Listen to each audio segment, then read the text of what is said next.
To support this channel and continuing to provide quality and accessible music education programming, please consider donating to the links in the description or in the pinned comment. Thank you. No, I had influences. I mean, I had people that I could look at in my own home. My mother.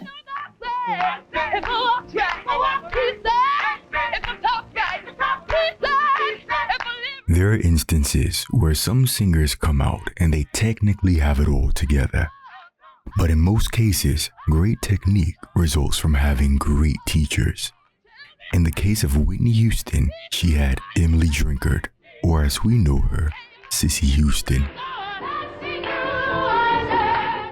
Born in 1933, Cissy Houston got her musical start and training in the church.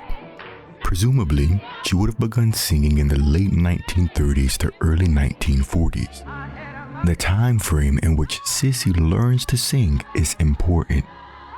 She inherits all of the sounds she hears and then passes them down to Whitney. The 1940s are the start of what's considered the golden age of gospel. Gospel singers are leaving the church circuit to have national and international touring and recording careers.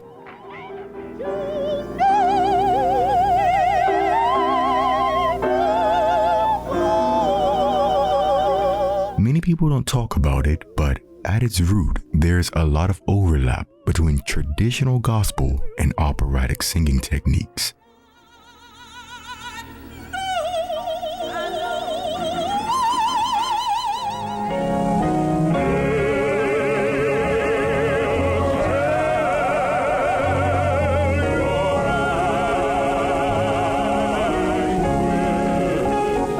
When people listen to traditional gospel, they often comment that many sound similar to classical singers, and it's because they are doing similar things.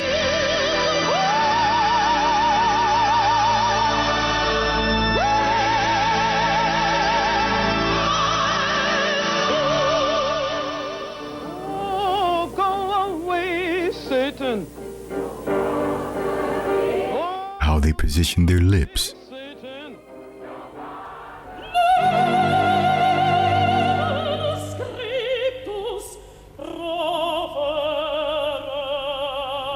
the way they keep their jaws dropped,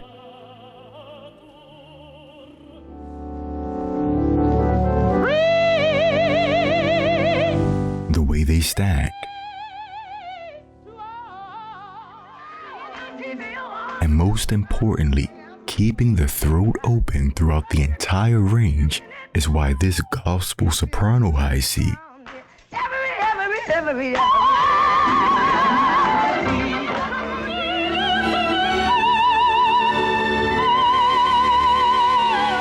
and this operatic soprano high C sound so similar.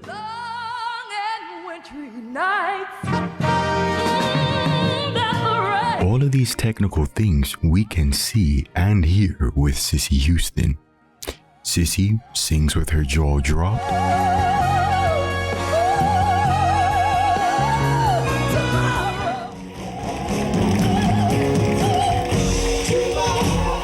she keeps her lips forward, and she kept the throat open in all registers throughout her entire range. You can tell her throat is open by looking at the space in her mouth. That open throat singing is what allows her to make those registration switches that Whitney will become known for.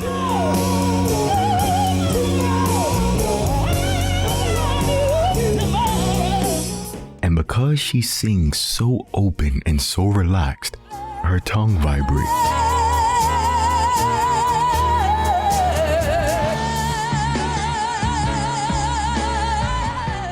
Cissy is not a big voice, but her voice bounces off the walls and she can be heard without a microphone because she sings so open.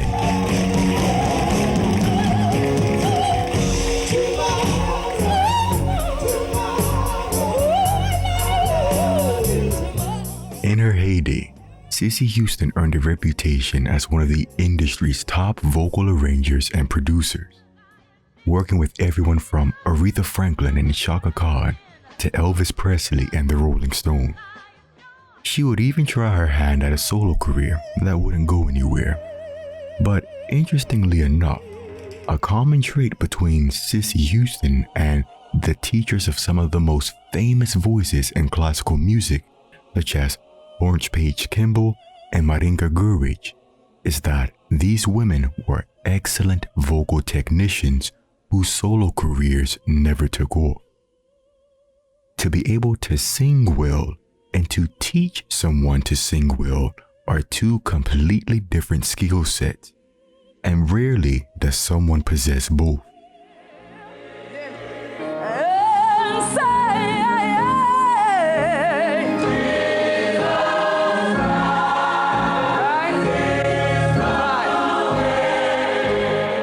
Like Gurwitch and like Paige Kimball, Cissy was a better teacher and would become known for building voices through her gospel work.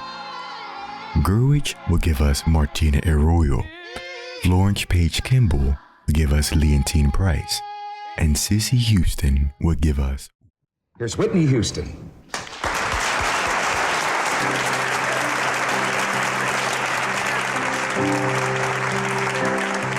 The general public first meets Whitney Houston in 1983 on The Merv Griffin Show, and her song of choice is Home from the Broadway musical, The Wiz.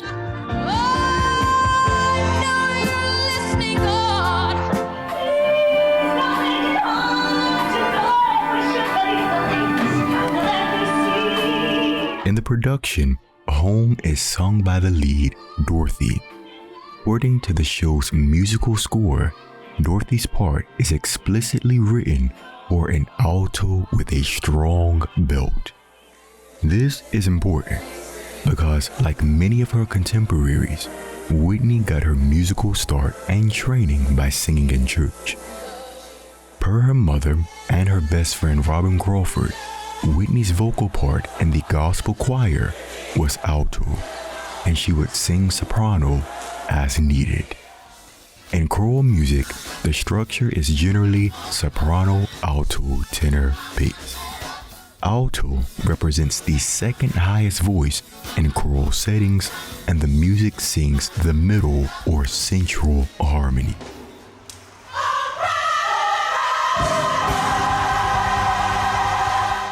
And the power notes for the alto voice in gospel choir generally lie between A in the 4th octave and D in the 5th octave.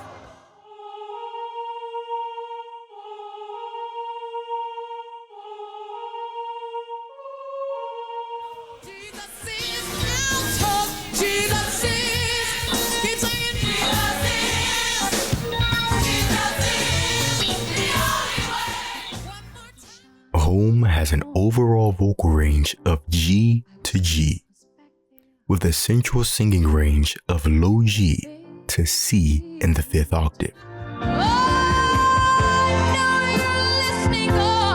Selecting Home as the song to present her to the public shows that she knows her strength lies in the center of her voice, or the chest voice.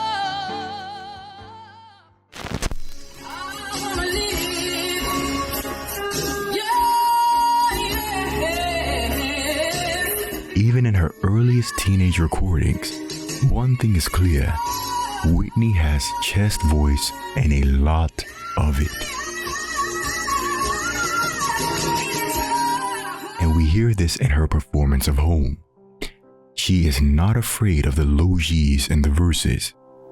When I think of home, I think of a place. I wish I was home. I wish I was back there. And she is at home singing long lines of C in the center of the voice.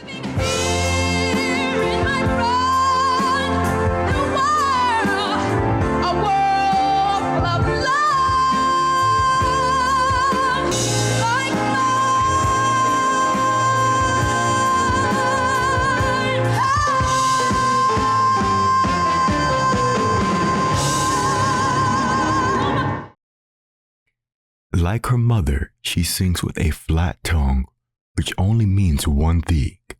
Like her mother, she sings with an open throat. And we can hear this two ways. When she opens up in the center of her voice, it's almost as if she's too loud for the microphone.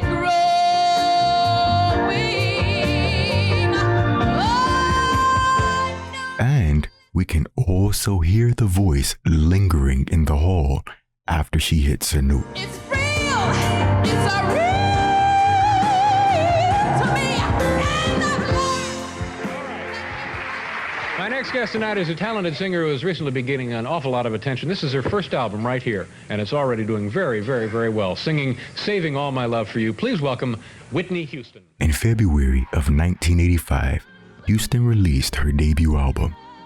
Generally, with young singers, it takes them a couple of albums for them to find their own distinctive musical and vocal identity. And Whitney was no different.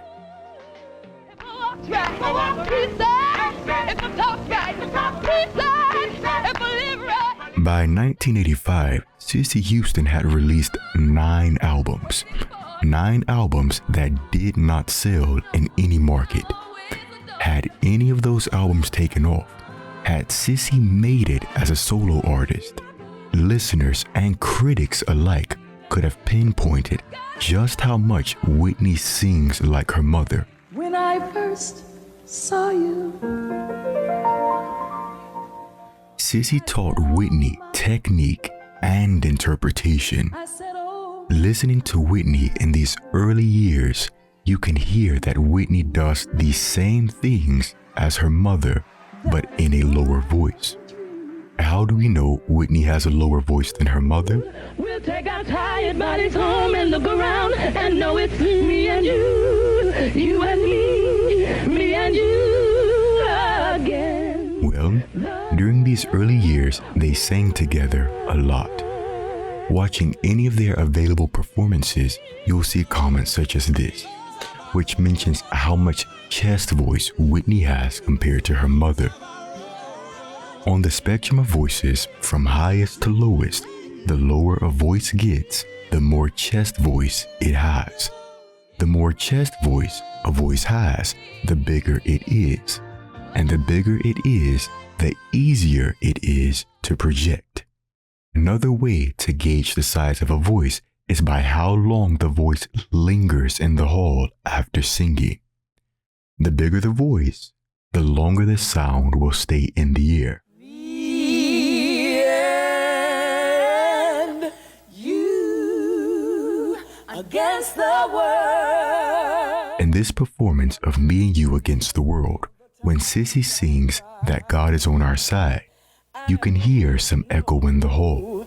That God is on our side. But when Whitney comes in with, And one of us is left alone. and one of us is left alone, the sound is noticeably larger, and you hear that the note she sings on One of Us And one of us is left alone. is still in the air as she begins to sing the next words. Just think of all the days of me and you. When they sing in harmony, Whitney is naturally louder between the two because she has more chest voice. And though we seldom get our due, but when each day is through, we'll take our tired bodies home and look around and know it's me and you. Into comparative comments such as this,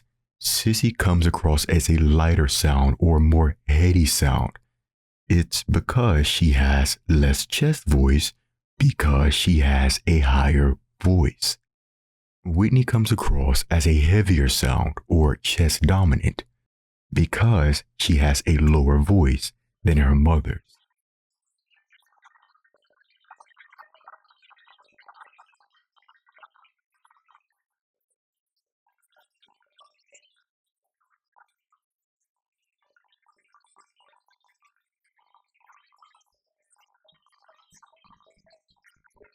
Generally, when other female singers train female singers, The teacher teaches the student to sound just like them. And we can hear this in Tomorrow.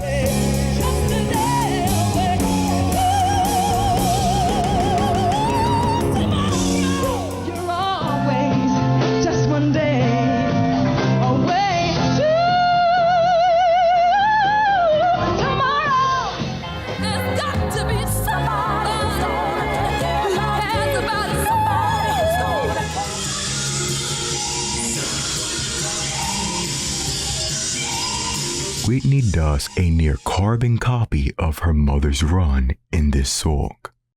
Singing like the teacher can also present itself as the student imitating sounds that they hear their teacher make on the same pitches. In the same conversation where one mentions Cissy is more heady and Whitney is more chest dominant, one also says that Whitney's tone comes across as brighter and girly. These are two competing logics, and I will tell you why.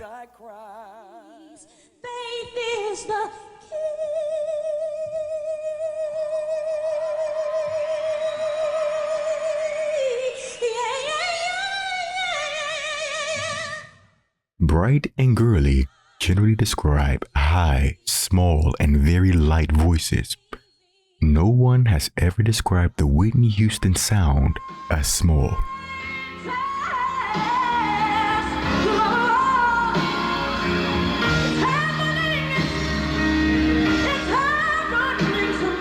Despite these contradictory statements, they strengthen the argument that Whitney has a lower, heavier, and bigger voice than her mother, because a bigger voice gets brighter and lighter by the singer lightening the sound.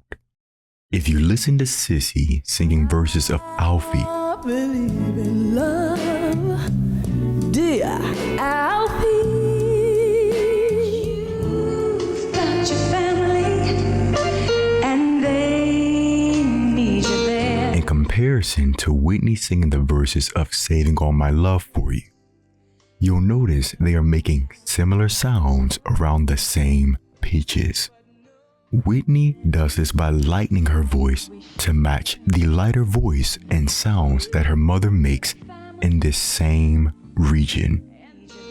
But when she gets to the chorus of Saving All My Love For You, we hear every bit of that vocal weight and power that her mother does not have. But no other man gonna do. So I'm saving all my love. The contrast in textures, colors, and sounds makes the Whitney Houston sound instantly identifiable. Perhaps Whitney's most known use of contrast is her quick registration switches from the chest to the head voice.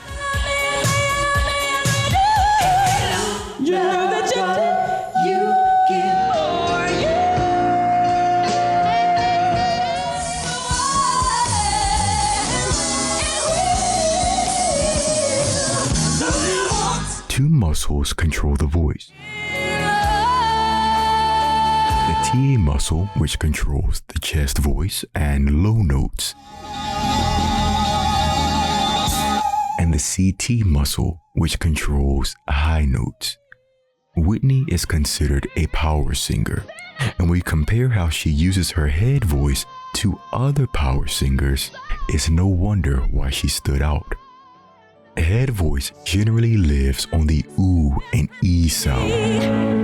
Someplace where all men are free. Let's compare Whitney singing ooh vowels to one of her influences, Chaka Khan.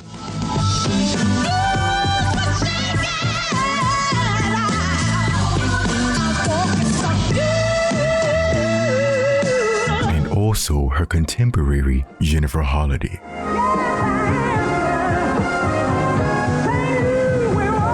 If you notice, Khan and Holliday's ooh vowel sounds sound almost like a chest voice, and it's because they keep the TA muscle or the chest voice engaged as they go up to keep that sound big and dark.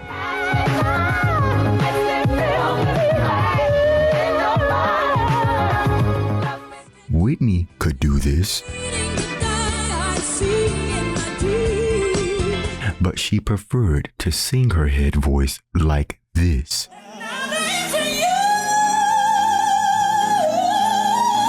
With a dominant CT muscle sound.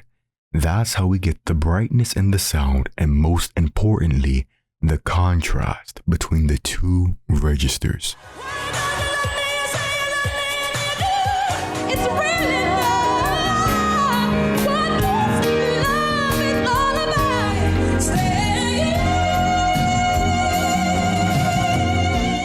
How all of these women sang their head voice is healthy, and it shows that their instruments are all coordinated and connected.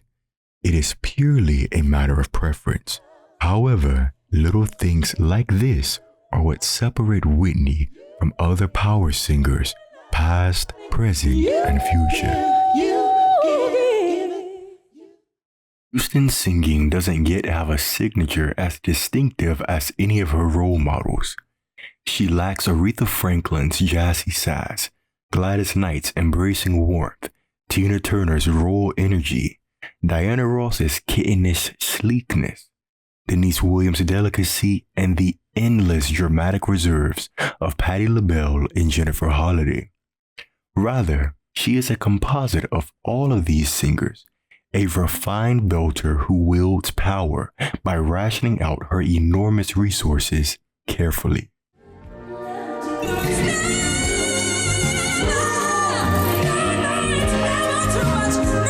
People rarely discuss how Whitney Houston and the Whitney Houston album redefined what it meant to be a power singer.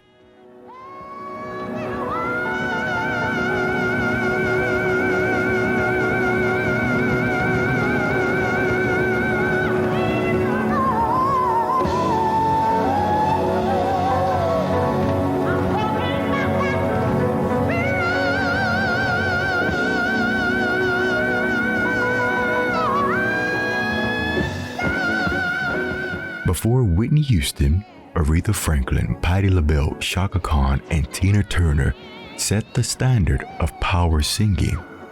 While these women are legends, they will often come under criticism for their heavy-handed approach to song.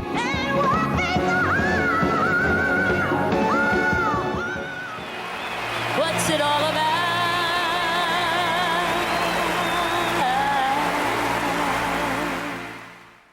On the opposite end, you have singers like Dionne Warwick and Diana Ross, who were criticized for choosing phrasing and lyric sensitivity in favor of showcases of vocal power and acrobatics. When Whitney debuts, she shows that a powerful singer could be sensitive, but that a sensitive singer could still be powerful. And this was all solidified by the tone of her voice.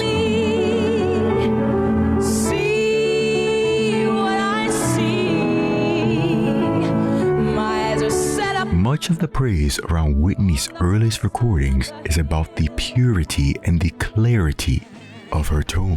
When I look out of my window and see the rain, I shall... There is a grit and roughness in the vocal quality of traditional gospel and R&B singers that was not present in Whitney's voice. To be able to sing these styles of music with a tonal beauty is what truly set her apart from many. And as she progresses in her career and in her development, we will see that it is her tone that critics and fans define her ability by. Besides redefining the sound of the power singer, Whitney redefined the look of the power singer. Before Whitney Houston, big singing was associated with big bodies. And before many saw her on television, music listeners thought Whitney Houston herself was a big woman. So the question was, how was all of that volume coming out of such a small woman? The answer is simple. Her head. Keeps that voice. So this is voice technical talk. right in alignment, right in what we call the squealo, right in that whole nasal resonating cavity. So all these, like your forehead and your cheekbones and your nose and all those things are great resonators. And in order for a voice to carry it, in order for a voice to be healthy, you want to have that sound like right in what we call the mask. The study of head shape and facial features is known as physiognomy. The head, facial features, and body all act as resonators for the voice. Whitney has a diamond-shaped head. The size of her forehead and her prominent cheekbones gave her a lot of space to put a lot of How to voice. sing is basically sing from one's diaphragm and to make the resonance in your head instead of in your throat and on your chords. Where did he attempt to place the voice? Right forward, as you hear it. Would you point Forward. I call it in the front of the face, in the mask of the face. specifically, would you point to the... Here. Miss Bunbury is pointing to the eyes, the cheeks, All in the front of the face. I think when I emit the sound, I think as far forward as I can think. While Whitney is not a classical singer, she has a great understanding of how to use the space to create the sound. And the use of this space is what separates her from her mother.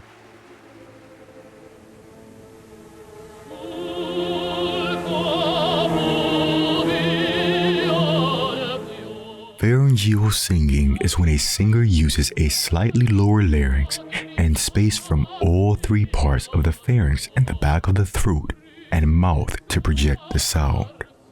When used properly, it can create a dark and rich quality which gives a booming projection.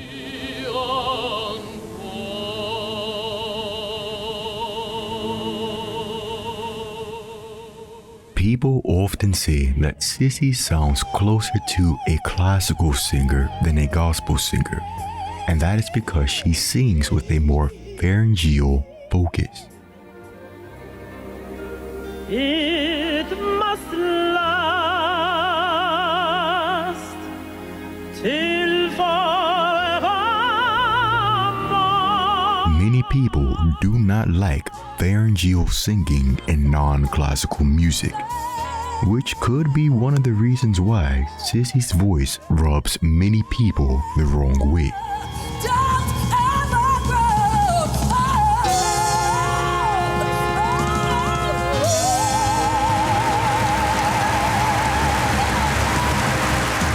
Singing in the mask is when a singer uses their voice closer to the speaking position. So the space from the nasopharynx, the top of the pharynx, which sits behind the nose to connect the nasal passages to the throat and lungs, is used to project the sound. To clarify, Whitney does not sing through her nose. She sings using this space around her nose. When used properly, singing in the mask can create a bright and pinky quality, which gives the voice a more penetrating quality than projected. And bright and penetrating are all qualities that have been used to describe Whitney's voice. And singing in the mask is the preferred sound quality of pop and Broadway musical genre. Whitney Houston.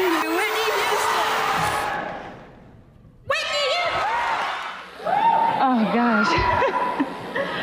I'd like to thank you for choosing me. Outside of changing the realm of singing, the Whitney Houston album changed what it meant to be a successful Black woman in music. The record would go on to become the best-selling album of 1986, and Whitney herself would sit atop the charts as the #1 artist across numerous genres.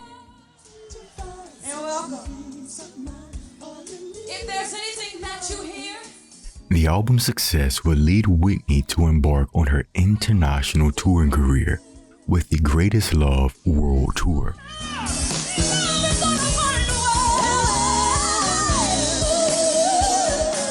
The tour firmly established Whitney as a performer to watch and showcased her talent not just to reinvent and reimagine her songs, but the songs of others. On Someone For Me, she plays with rhythm and time by singing her ad-libs at double the speed of the music and backing vocals.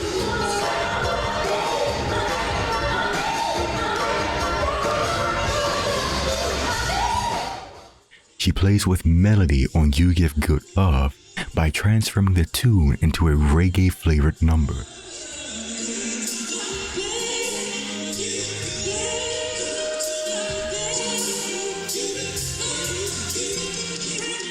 She uses time to build suspense and tension in I Am Changing.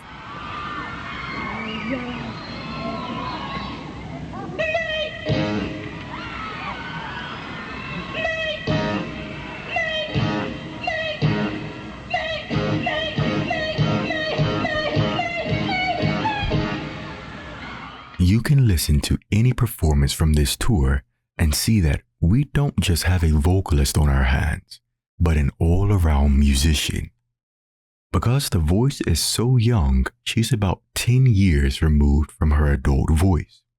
But we can analyze the touring set list to determine a direction of where she's heading. She opens her show with Michael Jackson's Wanna Be Starting Something. People often don't mention that the speaking and singing voices sit in two different places. When she sings this song, it's almost as if she's speaking the song. And that's why she can float effortlessly into the opening concert dialogue before returning to the song.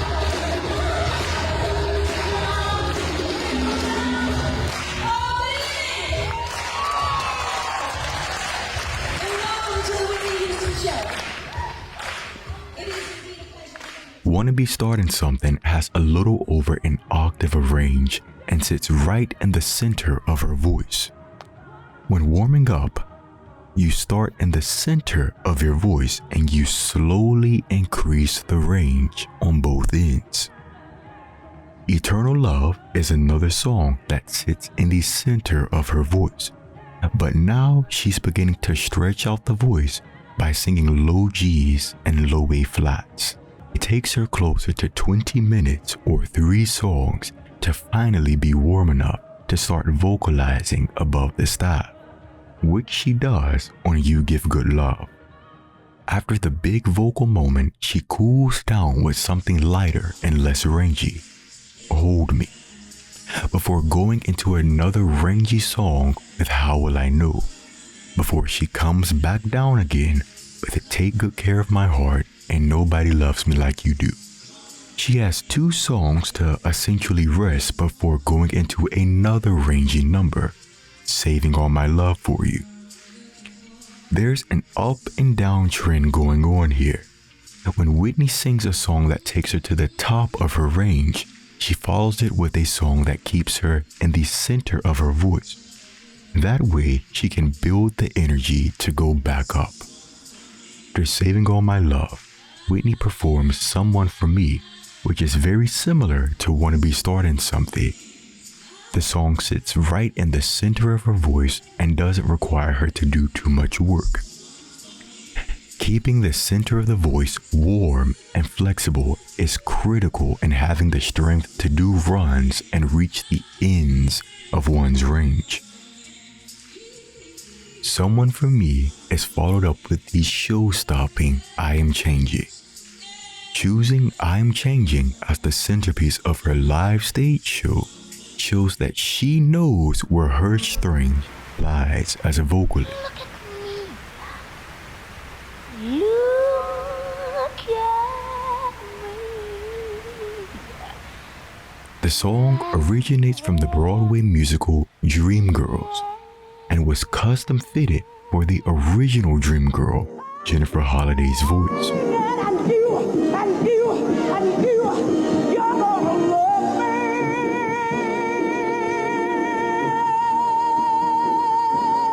While And I Am Telling You is the most popular song from the show, many consider I Am Changing the more difficult piece to sing because of the long lines of singing at full volume in the center of the voice.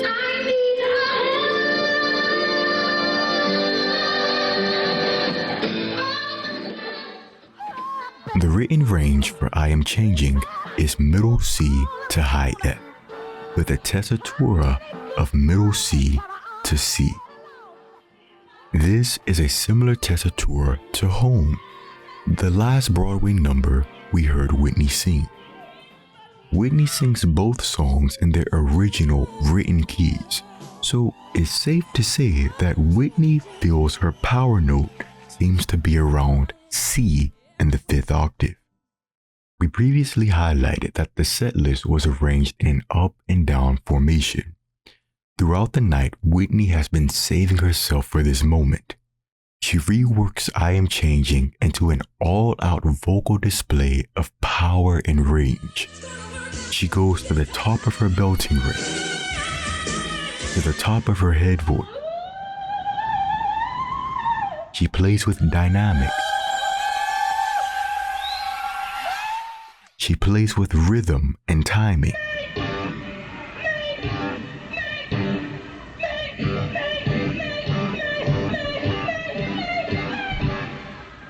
She does some of the most intricate vocals we have on record.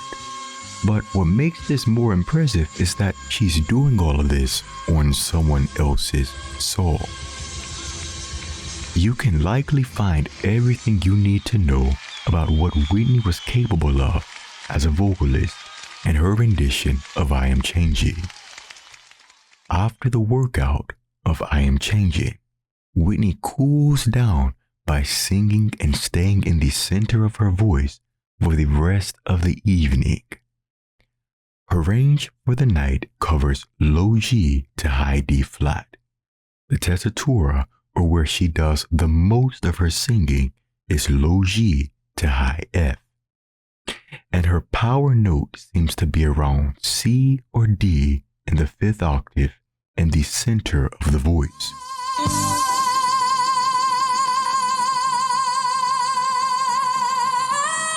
One of the first write-ups about Whitney's voice type actually occurred in the Pittsburgh Press in the summer of 1985, where they wrote, "Her cruising range is more alto than soprano, but when she wants, she can turn up the juice and rocket her voice high.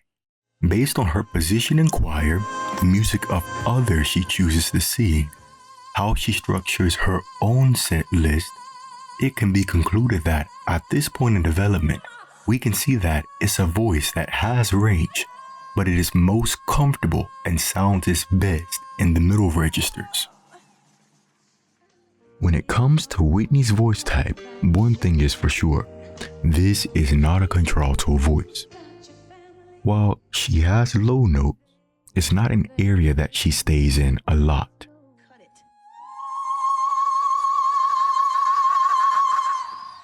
Whitney's voice seems to get tired or reach a wall around high C or high D flat. This would mean one or two things. We have a middle to heavyweight soprano on our hands whose top notes will get better over time, or we have a well-developed mezzo soprano with a high C. All right, this song is going to be on my next album. It's called I Want to Dance with Somebody Who Loves Me.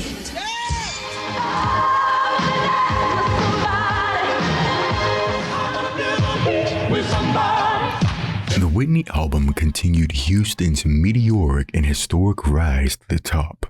The first album established her as a musician, and the second as a bride.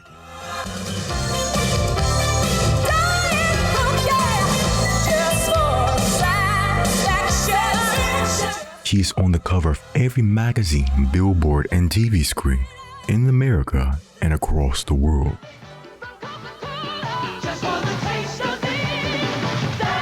Many fans and critics consider her first two albums to be peak Whitney, and this can primarily be attributed to the fact that these are the only two albums where we get the same voice on the recording, and that's because the album was recorded while she was touring and promoting the first album.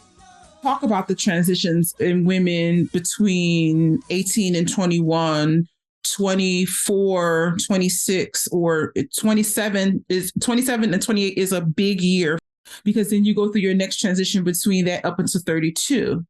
A woman's brain and body aren't fully developed until she's in her late 20s or early 30s. The majority of the 20s are a continuation of cognitive and physical growth. It's a time for muscle building and fat accumulation in specific body parts. Comparing Whitney during this time period to her debut years, you will see she has more fat and muscle around her hips, her shoulders, and her breast. That means her body is still developing, maturing, and getting stronger.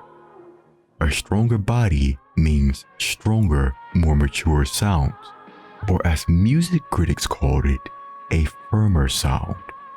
Speaking of these early years, we mentioned that C or D in the center of the voice seems to be Whitney's power note. 7 singles were released during the Whitney era, and 4 of the 7 singles are centered around her having a power note of C or D.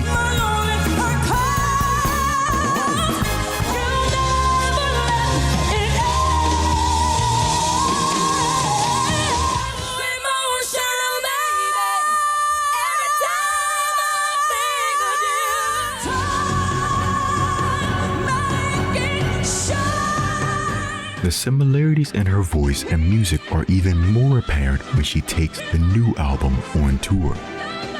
To go to the first tour, Whitney's singing range covers low G to high D flat.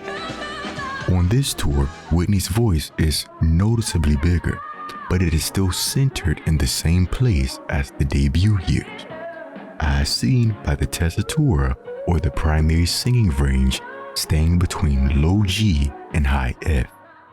The most significant difference between this tour and the last is the dramatic decrease in high notes. End of the Whitney era, Whitney is 26 years old. She is still a few more years removed from her adult voice. But if this tour indicates where the voice is headed, there is still a chance she could be a heavier soprano voice.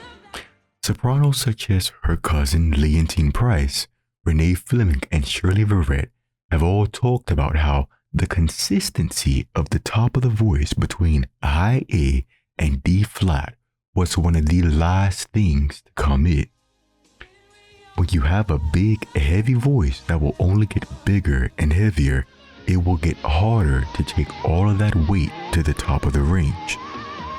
But on the opposite, this could still be a young, developing, heavy mezzo-soprano voice.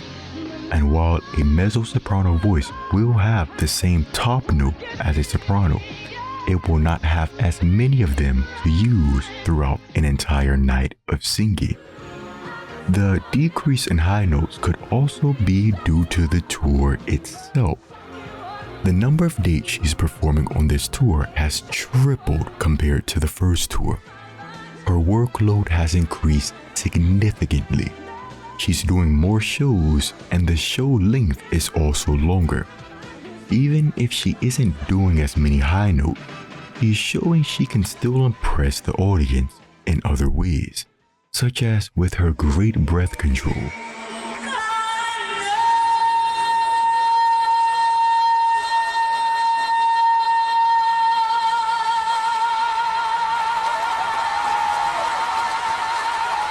Greatest Love of All and Where Do Broken Hearts Go got complete rearrangements for live performance, with the standouts being the long sustained 20-second plus notes at the end.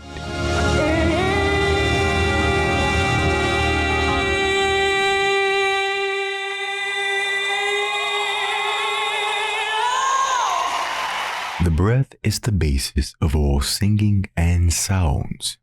When a singer takes a breath, they can release all the air at once to produce a big sound.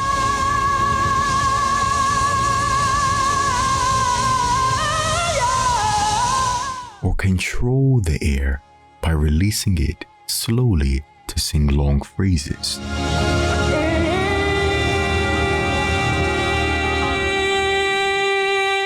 And Where Do Broken Hearts Go? Whitney actually does both. she inhales and begins the note quietly.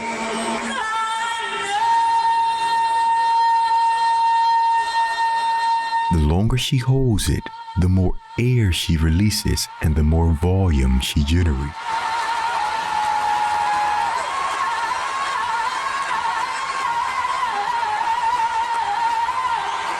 She ends the note louder than she started.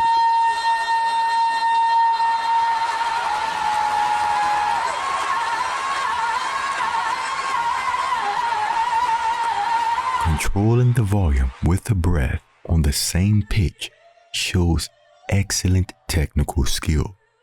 But on this tour, Whitney is incorporating more gospel into her live shows. In her wonderful counselor arrangement, she shows she had the ear to be a choir director, like her mother Cissy and her cousin Dion. This is how Dion directed her choir.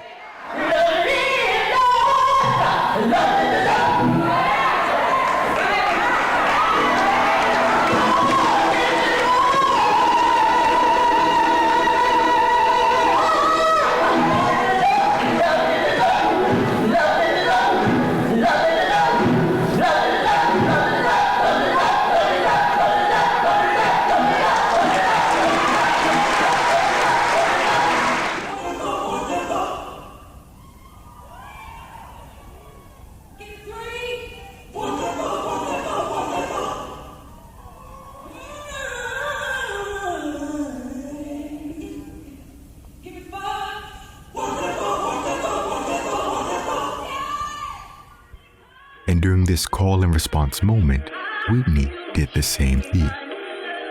They are playing with rhythm and time by speeding up how many times they repeat a phrase. And this is before we even talk about what Whitney is doing with other people's material, such as Anita Baker and Luther Vandross. The bottom line is that Whitney more than makes up for what the Moment of Truth tour lacks in high notes, and sheer artistry, creativity, and versatility. Voilà un superbe cadeau pour vous, ces disques de platine et disques d'or, plus la montre tuteur. Décidément, ce soir, vous êtes couverte d'or. Voici une amie de Sacrée Soirée qui est venue plusieurs fois. On paper, the Whitney album was a success, but behind the scenes, it would mark the beginning of significant personal and professional changes. The Whitney album would be the first to bear the name Nippy Inc. Her production company, headed by her parents, John and Cissy Houston. The company would also employ friends and family of hers, but also Bobby Brown. There's a saying that goes, the reasons people love you will be the same reasons people hate you. When Whitney debuted, her initial success was with Black audiences and on the Black music charts.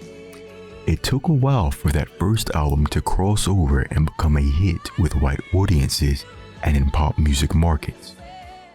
Once the record crossed over, she received unanimous praise. Oddly enough, the Whitney album is considered one of her best to date. But when it was released, white and Black audiences did not have positive opinions about it. White critics called the music monotonous and formulaic. And unlike the first album, Whitney became an instant hit in white markets. So Black audiences criticized her for making music for white people. Because I was raised in singing gospel, it is actually the basis, the chord changes and the chords in gospel music is actually the music of all music. When I started singing pop music, I found that this is nothing but singing gospel. It's like being back at home, you know? I think that any music, any music I sing, it's like singing gospel because it comes from the heart, it's from the soul. Whitney often mentioned that the pop music she sang did not differ from the gospel music she sang, because she was rearranging this white music to be more gospel. One of the earliest examples of this is on her rendition of Do You Hear What I Hear? Went to the little land Bing Crosby popularized the tune in 1963. Crosby's rendition is composed at 101 beats per minute. When Whitney covered the song in 1987, she slowed it down to 73 beats per minute. The change in tempo gave her space to improvise ad-libs and runs, both of which are hallmarks of gospel singing.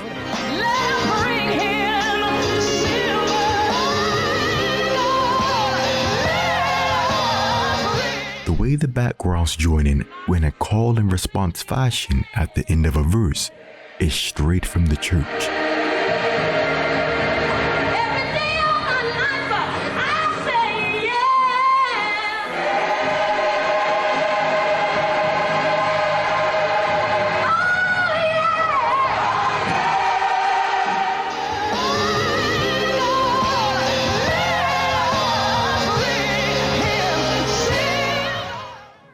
The do-do-do-do-do-do ad-libs that the backgrounds do, that's gospel.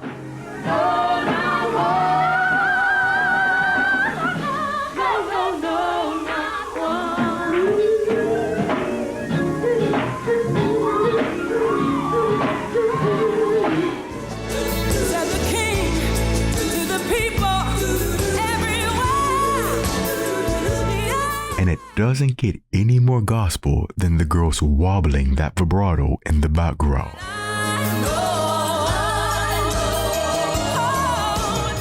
Do you know what I know?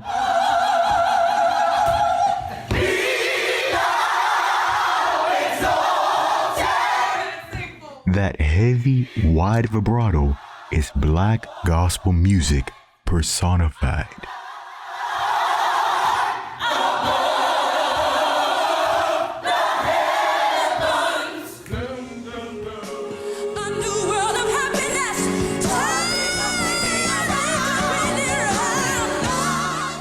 After the first album, and during the run of the second, we see the debut of what music critics call Whitney clone.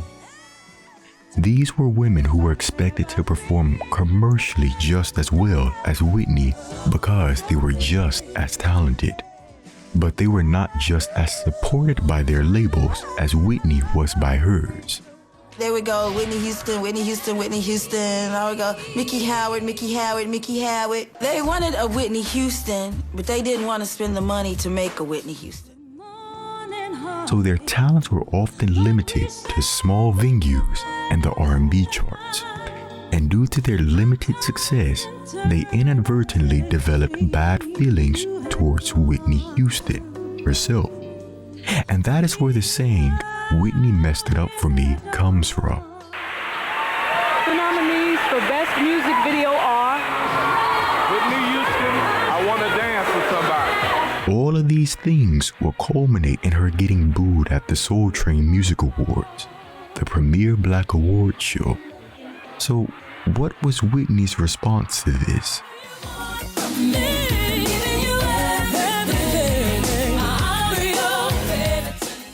The I'm Your Baby Tonight era represents a noticeable shift in how Whitney presented herself, not just as a singer, but as a woman. When she debuted, she is packaged like your traditional diva, stunning gowns and big hair. I mean, look at this wig.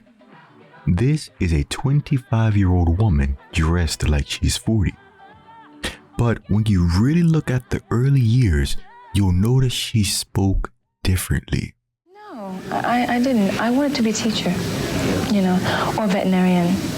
But when I opened my mouth, I said, whoa, wait a minute, why not? Something you'll notice about the original divas from the 60s and 70s, who Whitney is often compared to, is that they spoke very softly. Singing, taking my time and working with the song, different things like that.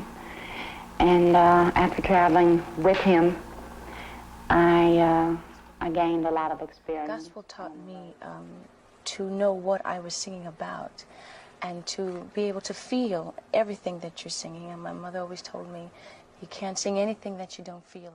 They did this to seem more ladylike and likable to the general public.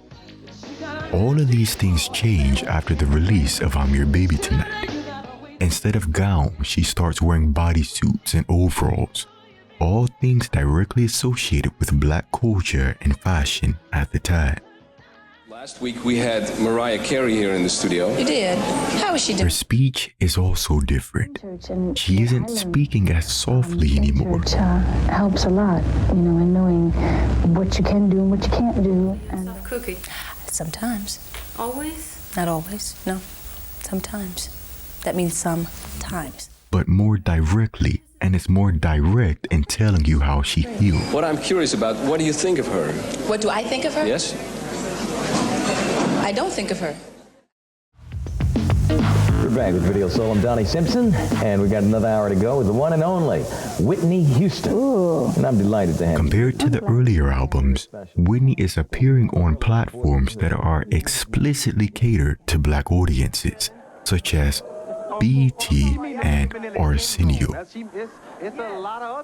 She's showing you that she is a young black woman. And this is reflected in the media write-ups about her at the time. Publications such as Jet are now saying Whitney has sass and soul, words commonly used to describe black women. But how does all of this translate into the music? I'm Your Baby Tonight was considered a straight-ahead R&B album. And compared to its predecessors, it has the smallest demonstration of vocal range thus far. The R&B of the time period was not about rangy singing, but about the groove of the music. And that's why in a 1991 interview with Jet Magazine, Whitney says the most significant difference between this tour and previous tours is that she is now dancing. The I'm Your Baby Tonight tour ran for 90 dates, with a show length nearing 2 hours like its predecessor. This show is harder than the previous tour because she has to dance. Listening to her sing something like My Name Is Not Susan, you'll see she often runs out of breath trying to sing and dance at the same time. One night not long ago, I fell for you. 2 ways that you will let go. She was one of your past, one of the few. You said you didn't. Another important thing to note is that it is on the I'm Your Baby Tonight tour that Whitney runs into her first voice issues.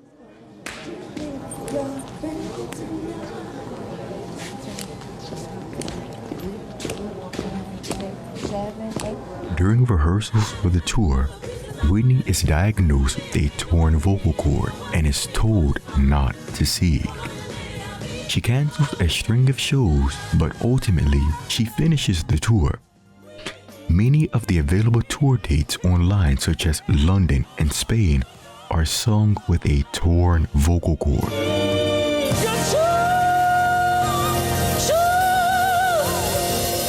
The set list for this tour continues the up and down arrangement as we see with previous tours. Like the Moment of Truth tour, she's still conservative about how often she sings above the staff. Considering that she's still in good voice and there haven't been any major key changes from songs from the new album, it can be concluded that the longer Whitney Houston has to sing, the less high note she has to give. Adjusting her singing has allowed her voice to continue to grow and develop. She demonstrates more range per night on the I'm Your Baby Tonight tour than she does on the previous 2 tours. The voice will get bigger and stronger and rangier when you don't push it for range or power. There are 2 ways to tell that Whitney's voice has gotten bigger. The first is when you compare her singing her power note, D flat, in the 80s.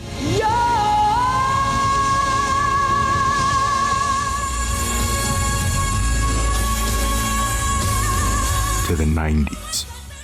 The second and most obvious way we know the voice has gotten larger is in how she begins to maneuver the top of her vocal range.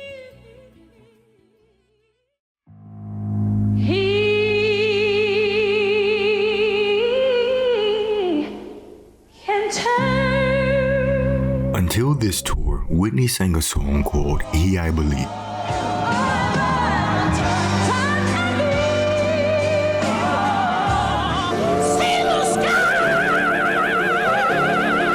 The piece originates from gospel singer Marion Williams. Cissy Houston recorded her version in 1970, and Whitney would sing her mother's arrangement on tour. The climax of the song has sustained lines of high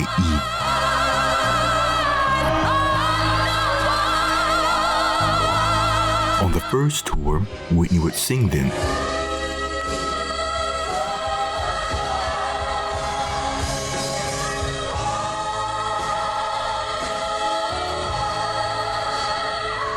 On the second, with a bigger voice, she would sometimes sing it.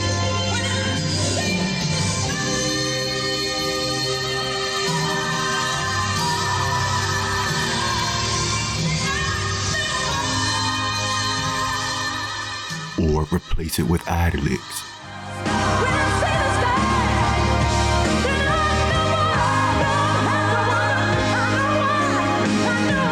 When we last heard the song in live performance in 1990, she removed the lines of high E altogether.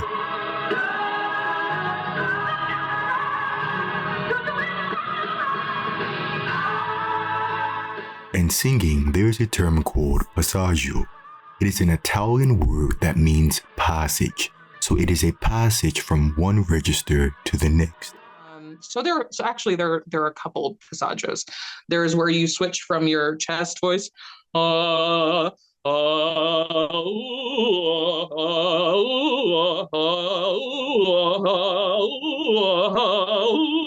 sing, it just switched right there. So we have that lower passaggio, changes around an E. And then it's the one that I was talking in the middle of the staff, like a B to C sharp.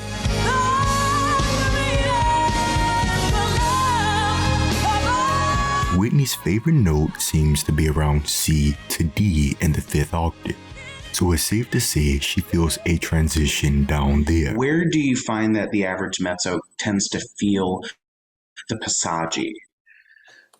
Okay, so I would say between starting at D5, so an octave and a step above. A common critique about Whitney's vocal range is that her voice will become inconsistent around E flat or E at the top of the staff. But normally a soprano's is about a major second higher than those things that I just said. So that would be about E at the top of the staff. Yeah. And so that means a soprano would be like F sharp G. Right.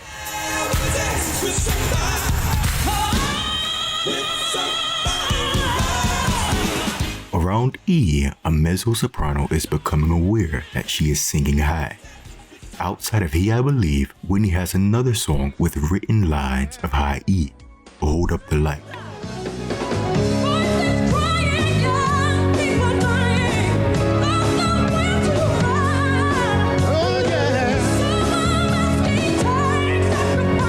The most important part of this phrase is,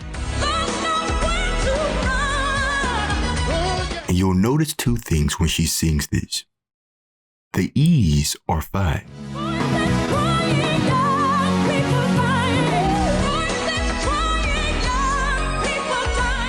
But on the F sharp, she either rasps or she will crack coming down.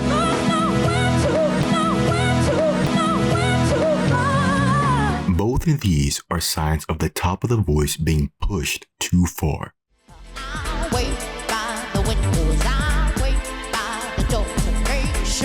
If you want to hear this in a similar voice, Taylor Dayne's I'll Wait has a similar vocal line that covers high E to G.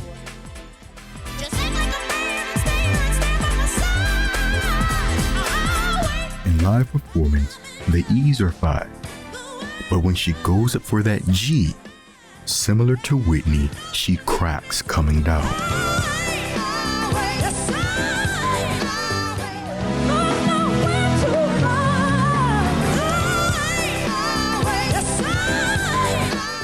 That's why she rarely sings that note in live performance. And something you'll notice about Whitney is that she likes to transition to her head voice around E or F.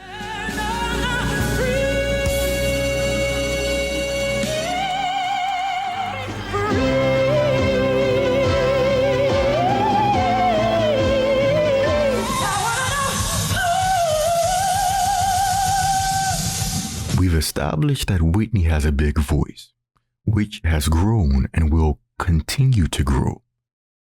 Like taking a weight up a hill, the higher you take it, the harder it will become.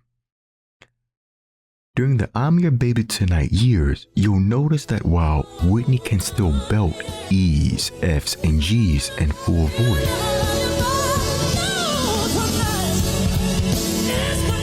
she's doing it now with much less frequency than the earlier years, and she is now leaning into her head voice to sing these same notes.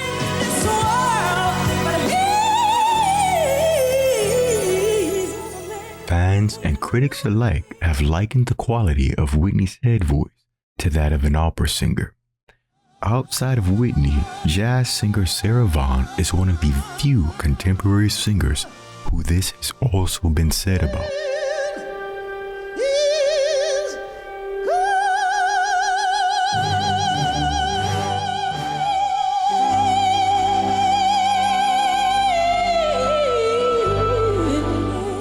When speaking of that register's operatic quality, you have to talk about how clear Whitney's vowels are.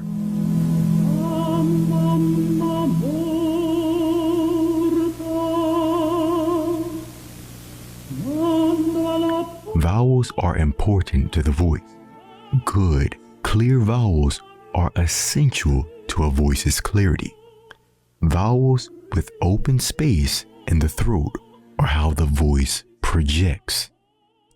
Here, Whitney is holding on to the I vowel in the word give.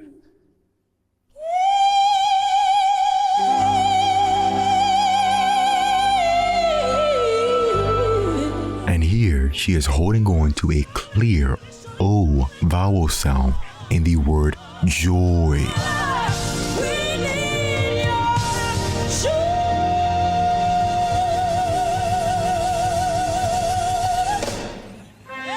Her clear vowels are why her rendition of the National Anthem is considered the best.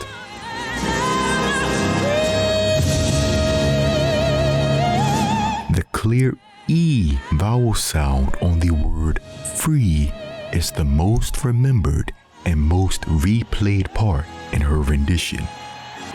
Many singers modify vowels to get to the top of their range, but not Whitney. Whitney sings her vowels true to the text. You never have to question what word or what vowel she sings. When operatic soprano sings the same word free, she changes it to fra.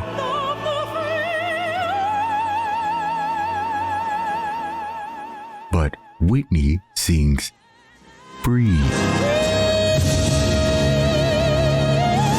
This has been called the Whitney note, and people's inability to sing this note as is written is why many renditions pale in comparison. Her anthem performance is considered one of the greatest moments in music and American history, but as has become customary by that time, critics undermined her success by saying she was lip-syncing. But we can put that rumor to rest right now. Earlier, we talked about how the tongue will vibrate when someone is singing relaxed and with an open throat. We saw this with Cissy Houston, and you will see this with many opera singers.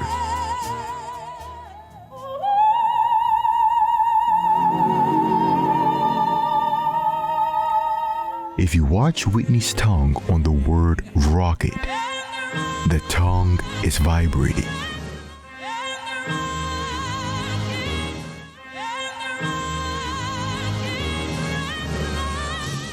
The tongue will only vibrate if sound is passing through the vocal cords. The body doesn't lie. Whitney was singing live. Outside of the National Anthem, I'm Your Baby Tonight was considered a critical and commercial failure because Whitney did not match the sales numbers of her previous albums. But it's important to note that this album is only a failure if you're comparing it to white artists. When Clive Davis started Arista Records in 1975, his primary goal was to have a black woman who could sell millions of records by singing pop music in a traditional gospel style. Whitney's cousin Dionne Warwick was actually the first to achieve this in the early 1960s. However, when Whitney debuts in the 80s, the music industry and what is considered pop music had changed.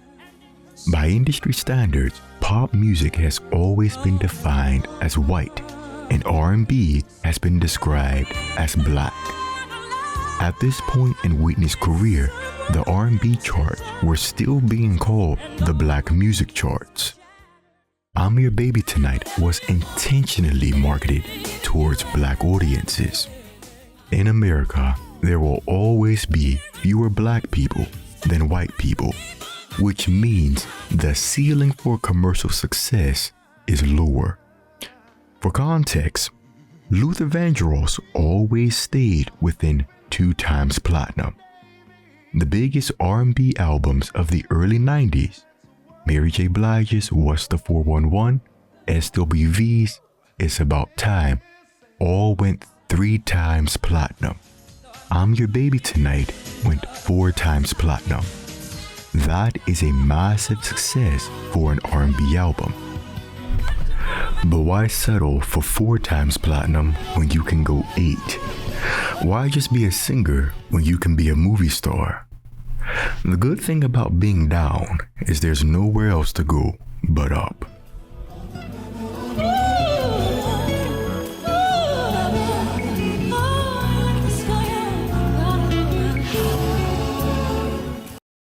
To support this channel and continuing to provide quality and accessible music education programming, please consider donating to the links in the description or in the pinned comment. Thank you.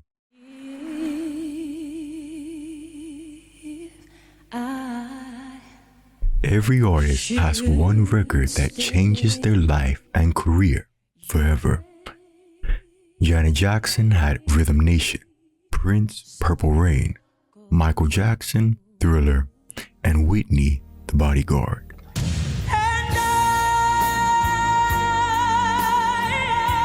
Coming off the lukewarm response to I'm Your Baby Tonight, film executives felt her popularity was declining and were hesitant about her acting debut being in such a high-budget production.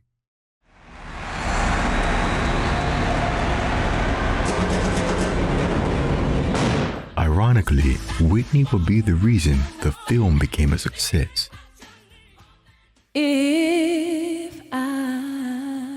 She releases I Will Always Love You a week before the film debuts in theaters, and the song goes #1 worldwide.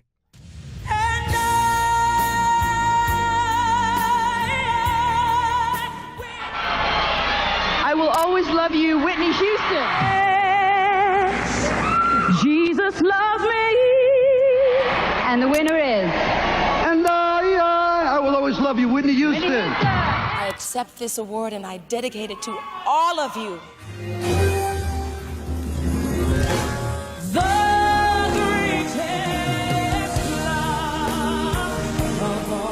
To support the film and its accompanying soundtrack, she would embark on her most extensive tour, the Bodyguard Tour. The Bodyguard Tour commences in the summer of 1993. It could have been originally planned for the summer of 1992.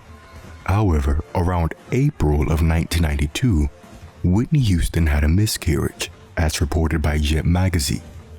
She would become pregnant again in the summer of 1992 and had to cancel a planned European tour based on doctors' advice to stay under medical supervision. In a 2000 interview with Out magazine, when speaking about her voice, Whitney states, "From How Will I Know to Love Will Save the Day, that girl is God. I Will Always Love You, now that's a woman." So it's the early 30s when your like real adult voice starts to come in. I think America likes I don't know, the movies, television, everybody was obsessed with youth, but really the voice really matures about that time than in the 30s.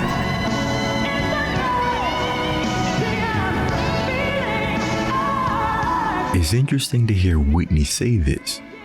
Whitney has finally turned 30 in this era. And it's during this era we begin to hear a grown woman's voice.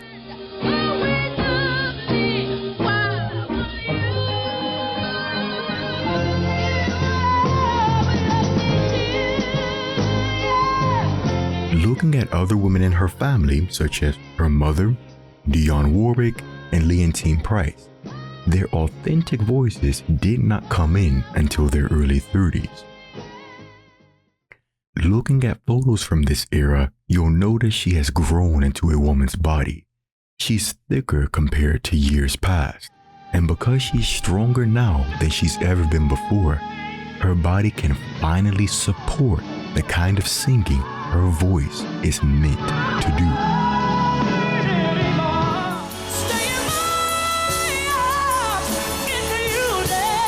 Less effort because you have matured and the throat, hardens and it gets, the musculature, all of the things that you've built, now know what it needs to do to support the sound.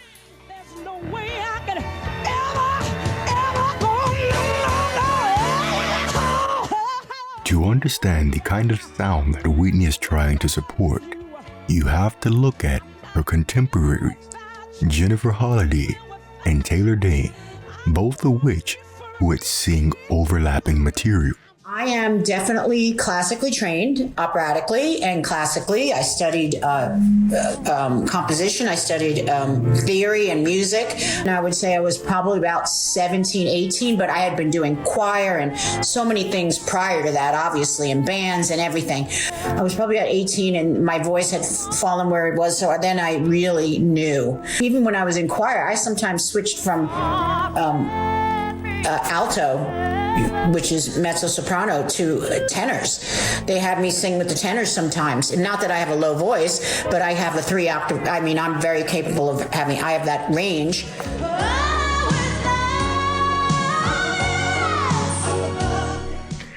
Dayne would get songs that were written for Whitney, such as I'll Always Love You and Love Will Lead You Back.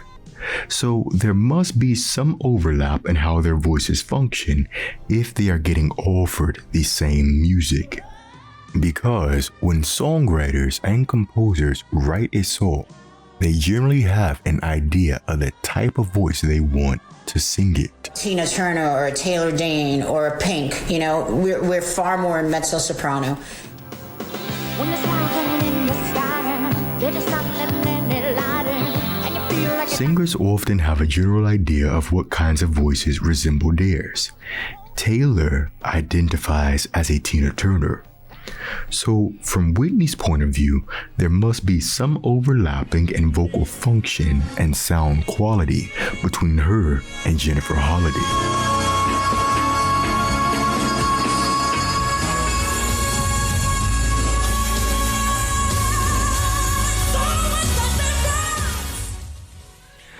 Holliday's music will stay in Whitney's set list until the late 90s. And when you look at all of the women whose music Whitney has covered, it's Holliday's music that she keeps in the original keys and arrangements.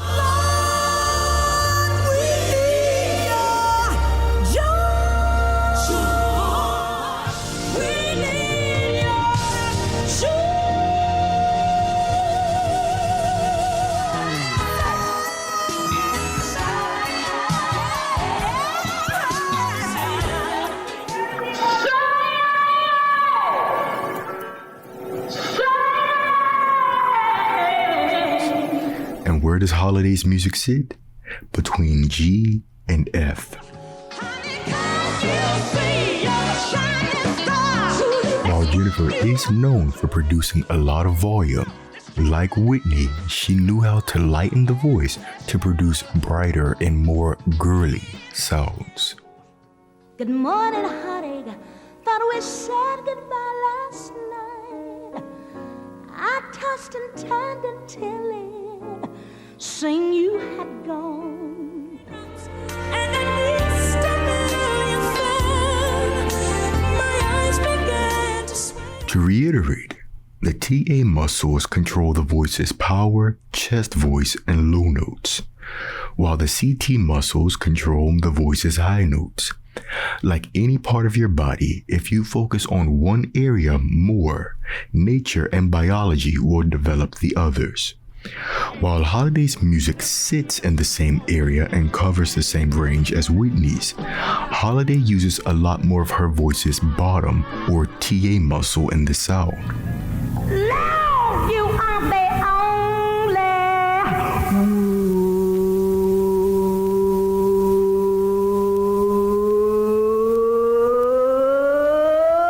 At a young age, Holiday was singing very loud, low notes. Seen everything so clear.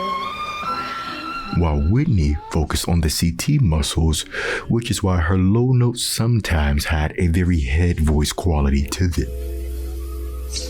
See everything so clear.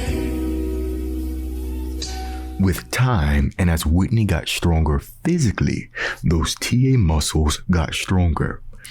Around the Bodyguard tour, we finally see Whitney using the bottom of her voice with a more TA dominant sound.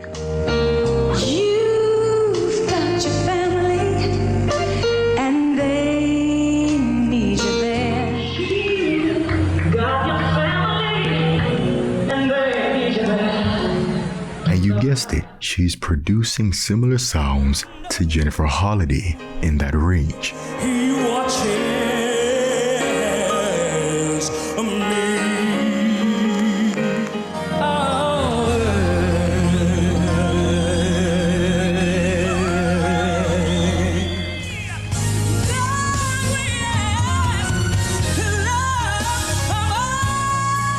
When Whitney Houston is singing as Whitney Houston and not as an imitation of her mother, the Whitney Houston sound is about producing and sustaining big and heavy sounds. Many fans consider the first two albums to be Whitney's vocal pride, but Whitney's hardest music in terms of range and tessitura and demands lies on the Bodyguard. The majority of the 80s hits, such as Greatest Love of All at Once, and You Give Good Love, use about an octave and a fifth of voice.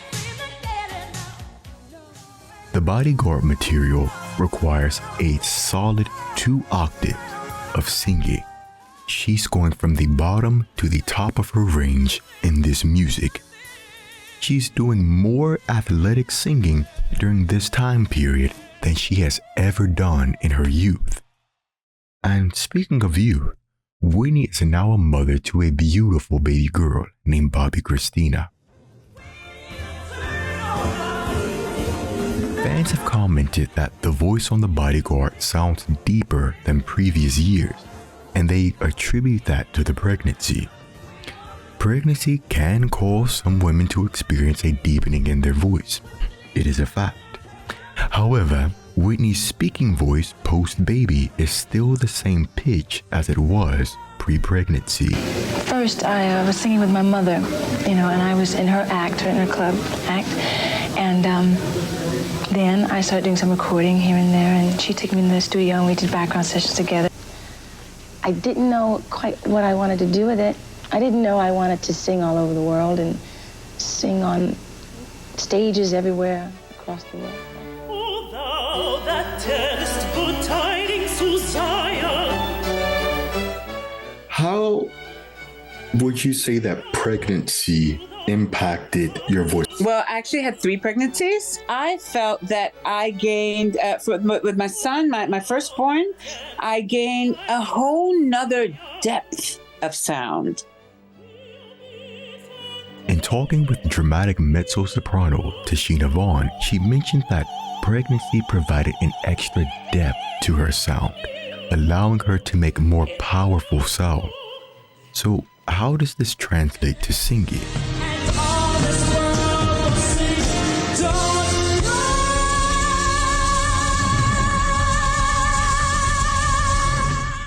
That is how we get those huge sounds that we all love from this time period. This is the range Whitney demonstrated for all of her tours up until this point. What's been consistent across all tours is she stays in a primary singing range of low G to high F.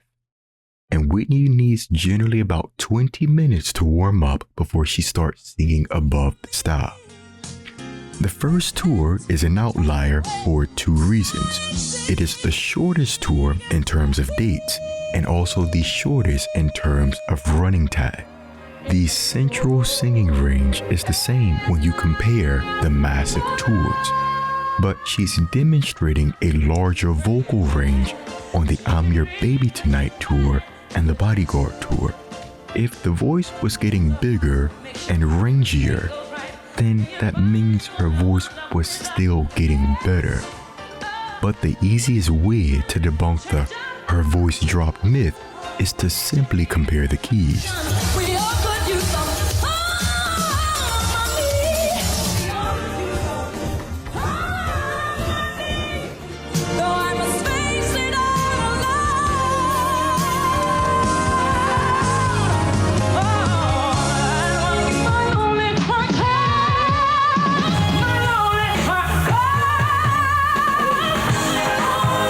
Voice dropped as much as fans like to say it did, the keys would have dropped with it.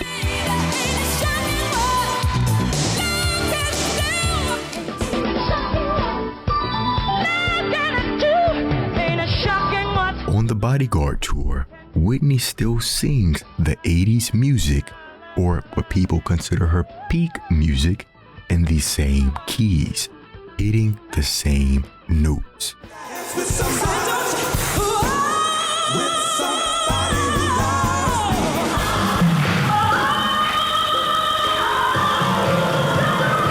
fans are referring to as a deepening of the voice is actually a change in the quality of sound. So if fans say the voice dropped, but the keys didn't, that raises the question, what was Whitney's voice type? Looking at it from different angles, we will get the same conclusion. Whitney Houston was a mezzo-soprano. For starters, we can simply just ask an internationally renowned, award-winning Metropolitan Opera Spinto soprano herself if Whitney possesses the qualities that defines this voice type. The first question we have is Whitney Houston a Spinto soprano? No. That's a soprano. She had that really easy access to the top, but you never heard her go above A natural or B flat for any reason, really. Mm-hmm. And if she did, it was like an exclamation or something. Right. She didn't live up there. But, you know, she had that, when she was young, she had that bright, beautiful, sparkly, high kind of, but she was, you know, people forget that Whitney started, well, I guess 16. And even then, the voice wasn't like Patti LaBelle when she was 16. I mean, God, when that old recorded verse singing, "You Never Walk Alone," when she was like 16. I mean, just like, come on, like, forget about it. Like, it's not that kind of voice.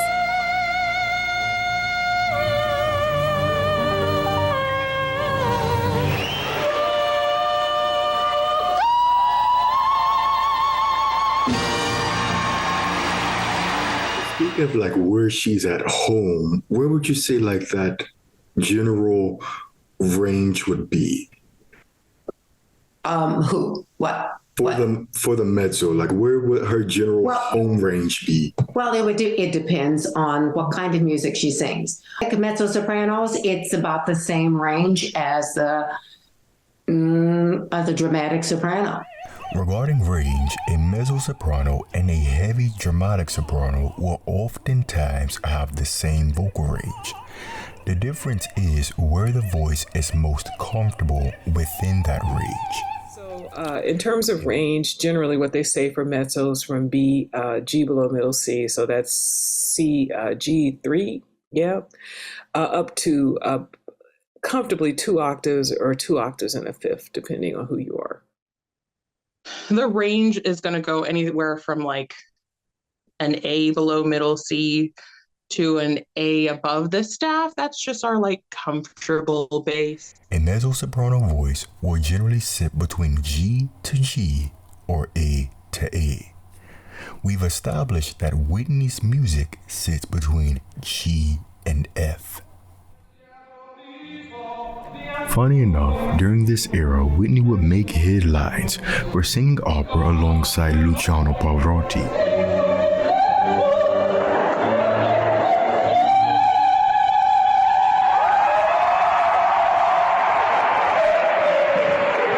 Music critics praised her interpretation of Rigoletto, but they noted that the voice was a rich, stunning alto.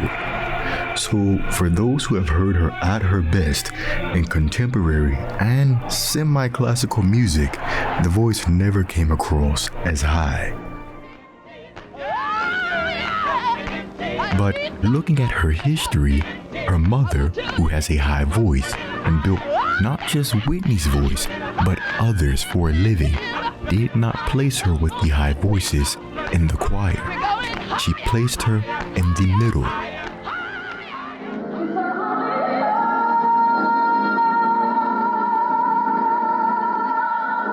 And what part of her voice do fans say was her best? The middle. The best part of a soprano's voice is the top, the best part of a contralto's voice is the bottom, and the best part of a mezzo-soprano voice is the middle. Looking at this voice chart, you can see that the C or D flat in the center of the voice is a mezzo-soprano's best note. What do Whitney fans consider her best note?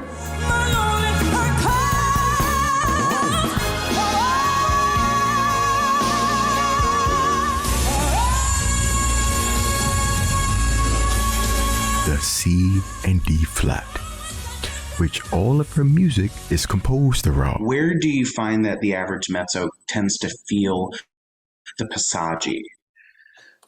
Okay, so I would say starting at D5, so an octave and a step above. We mentioned earlier that E and F are very important notes for the mezzo-soprano. It is where she will begin to feel that she is singing high.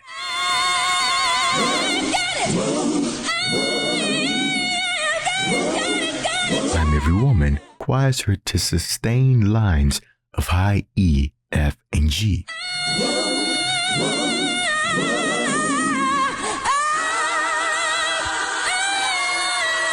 And she does not do it live.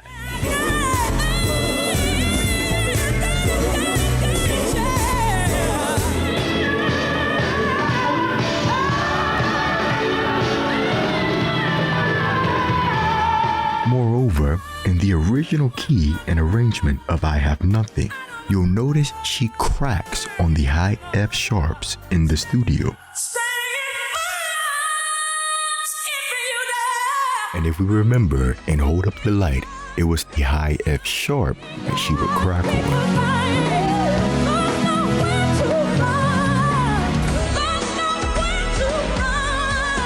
But the high E's she managed just fine.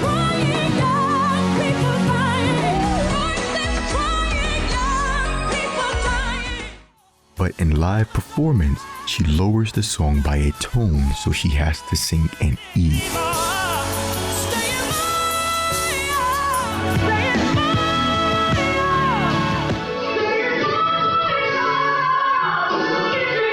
which is her highest reliable, comfortable belted note.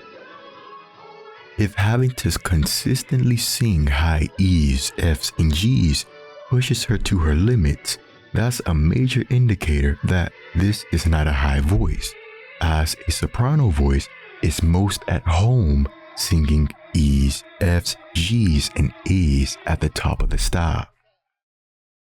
When speaking of these notes and her range as defining points, it is not being said that because Whitney can't belt high that she is disqualified from being a soprano.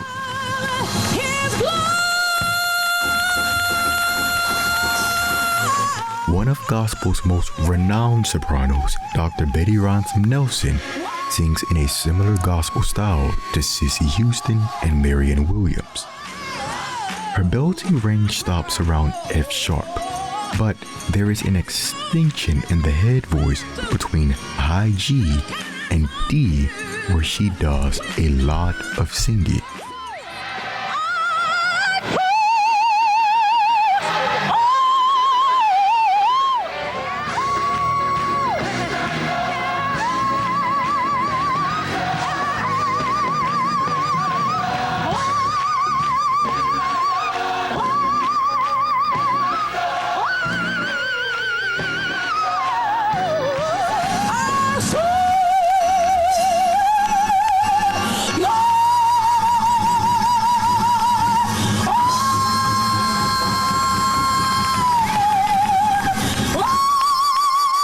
Betty doing an improvisation where she keeps scaling up is something that we have also heard Cissy do.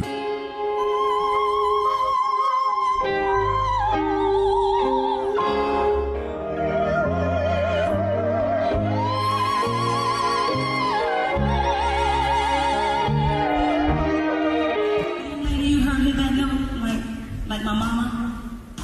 Well, it's hard to hit that note, baby, I know. I tried.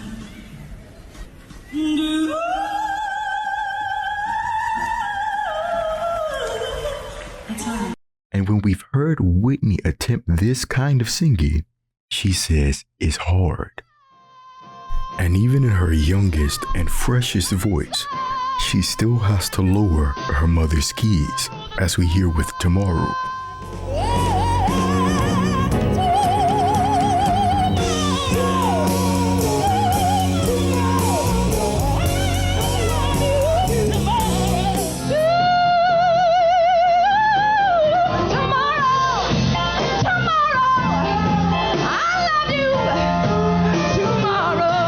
The fact that she sings like Cissy but doesn't produce similar sounds like Cissy also proves that this is not a soprano voice. We've established that both Cissy and Whitney's singing techniques are rooted in traditional gospel, which closely resembles classical singing techniques. So let's compare them to the leading gospel singers of that style. Cissy Houston, a soprano.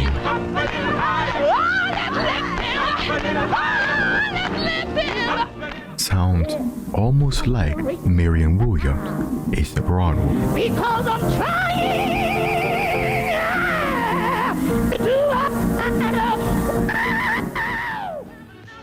Whitney Houston, mezzo soprano, produces similar sounds to Mahalia Jackson.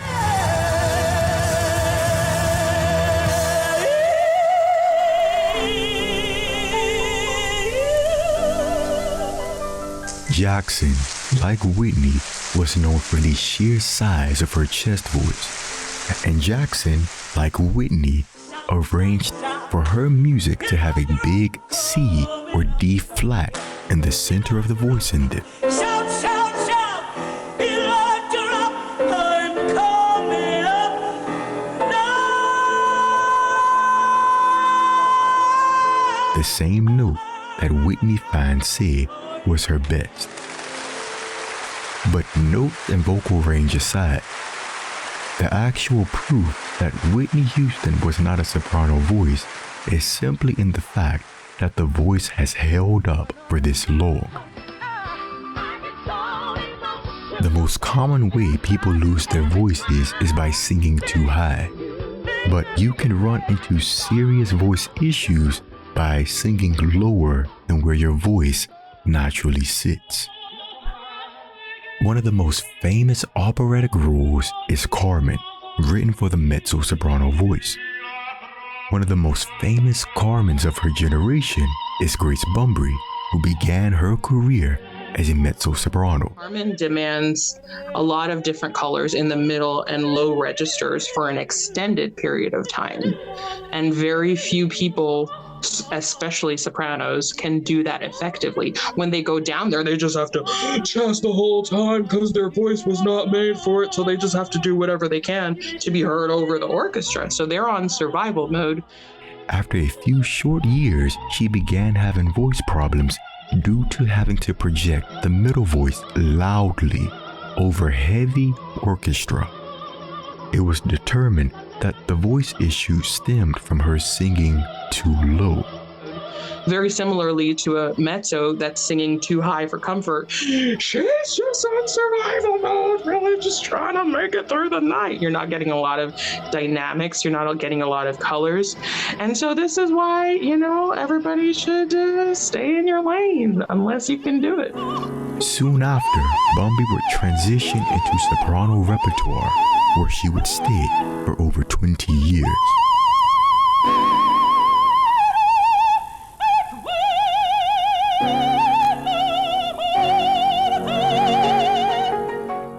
People will blame pregnancy or the drugs, but singing consistently out of your range damages the voice quicker than anything.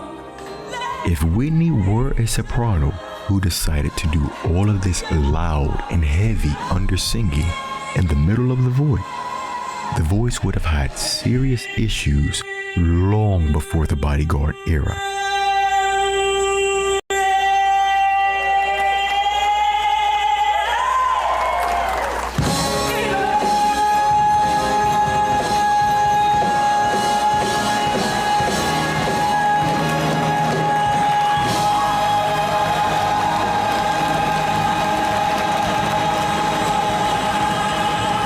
This is not to say that drugs or pregnancy did not affect her voice. Looking at the set list again for the Bodyguard tour, you'll notice that all the songs that got lowered were from the Bodyguard soundtrack. According to Whitney's longtime producer and friend, Norton Michael Walden, the songs from the film were recorded when she was pregnant. She was also pregnant while filming the video for I'm Every Woman. Considering her history of drug use and future failed pregnancies, it is highly likely that Whitney was substance-free and sober during this pregnancy and the recording session for the Bodyguard album. So how she would feel singing sober is completely different as to how she would feel singing when she was on substances. When you look at the keys that did and didn't change, the difference is simply sobriety and pregnancy. When speaking of drugs as it concerns Whitney, it's important to remember that for as long as we've known her, she's been using drugs. When did the drugs start? All right, before the Bodyguard, it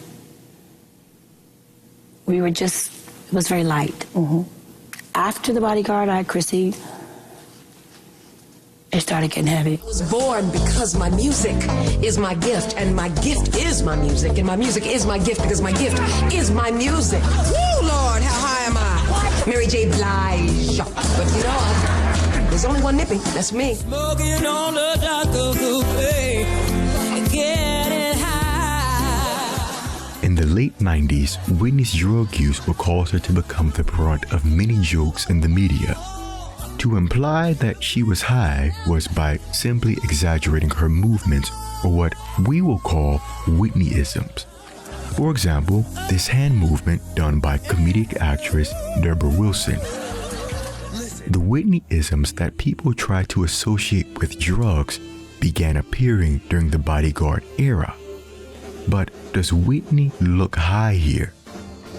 This is not the body language of someone on drugs. This is the body language of a diva. Dionne Warwick has the hand in the kick. Aretha puts her leg up. Patti has the arm. For all of these women, you will notice when they are at their commercial peaks, when they are undoubtedly the best in their field, it reflects in how they move their bodies and how they sing. The question was, who was in charge of the group? Whitney Houston was in charge of the girls, and she knew it. And it was reflected in her body language. Let's look at her body language from a couple performances that display true self-confidence. One of the ways people demonstrate dominance or power is by making themselves appear larger with the use of arms and hands. And I am telling you. She starts "And I Am Telling You" with her hands on her hips, the extended arm standing very straight and looking directly at the audience. She resembles a superhero. Nothing is more powerful than a superhero. This stance is asserting power and control over the audience. Throughout the performance, she continues to make big movements with her arms, and as the song climaxes, the bigger the body movements become, which is a display of growing confidence. And that is how we get the audience to their feet midway through a performance. But one of the greatest displays of confidence is Queen of the Night. She starts at the steps and looks down at the audience. This establishes the power dynamic of her being bigger. The hand on the hips with the accompanying ha ha shows that she's feeling it.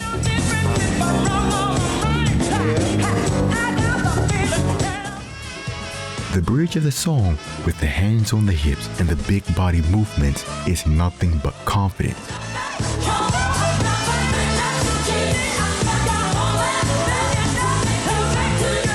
And she used that confidence to imitate a technical delay. You can't do that if you're not confident. She starts behind the background singers and then plays catch-up.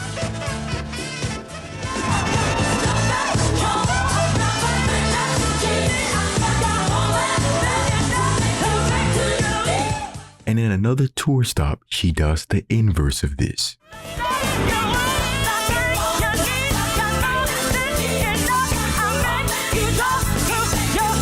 To imitate a technical delay requires a tremendous amount of skill and timing. Had she fallen out of rhythm, this could have been a very embarrassing moment for everyone on that stage. But she's doing this type of stuff night after night.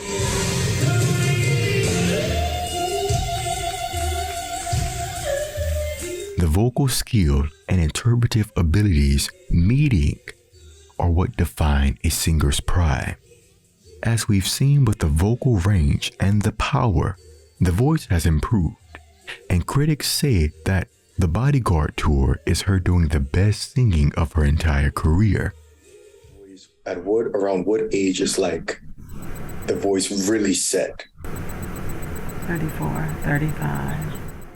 And in 32, you have your another shift for the next couple of years to where the voice fills out and does whatever it's going to do, and then you land in your 40s.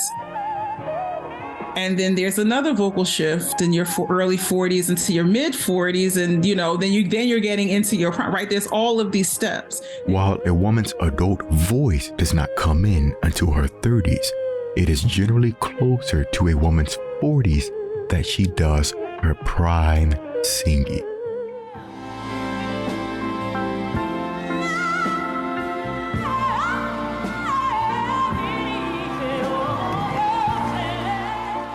Whitney's contemporaries such as Patti LaBelle, Chaka Khan, and even her cousin Dionne Warwick experienced their vocal primes in their 40s. Taking into account how a woman's voice and body develop, there was still time and room for Whitney to get even better. The Bodyguard tour is why whatever growth that would have occurred in the future did not happen.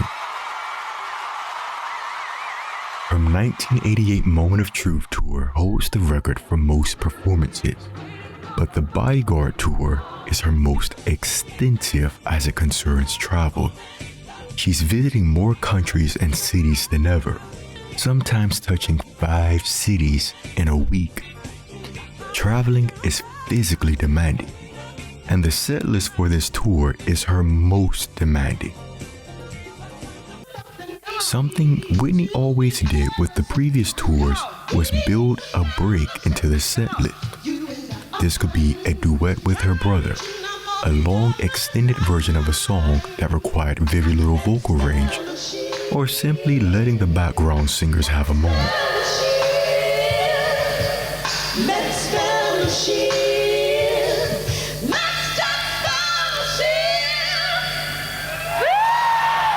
This tour has none of that. From the rooter to the tutor, top to bottom, alpha omega, it is balls to the wall singing.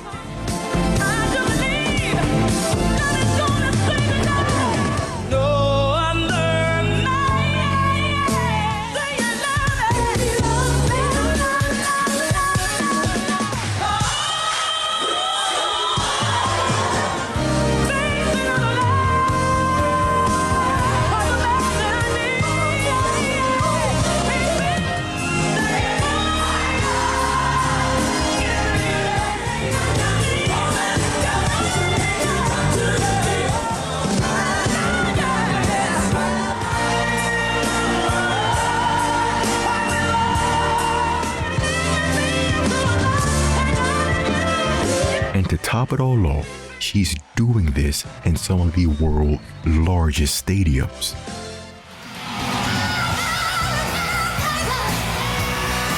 Outside of Whitney, Tina Turner is arguably the only black female singer at this time doing venues this size. In 1999, Tina mentioned that one of the reasons for wanting to retire was that she was tired of playing stadiums. My desire at the moment is to just sing quietly. The big venues, what people don't realize, is such a sound, and the vocal cord is fighting against all of that electric sound and speakers. You can't sing.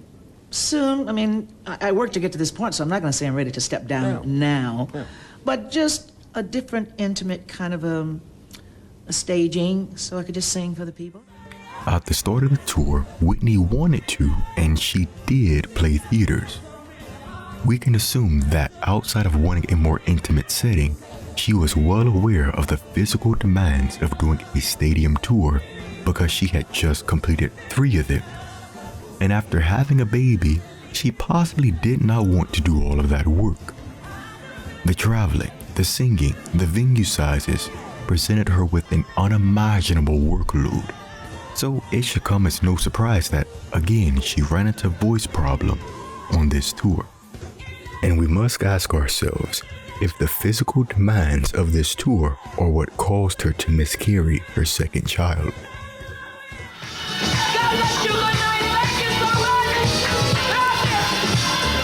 And of course, Whitney being Whitney, she recovered to complete it. Not only did the tour change Whitney, but it changed everyone around her. Bodyguard made Whitney a lot of money, which means the people around her made a lot of money.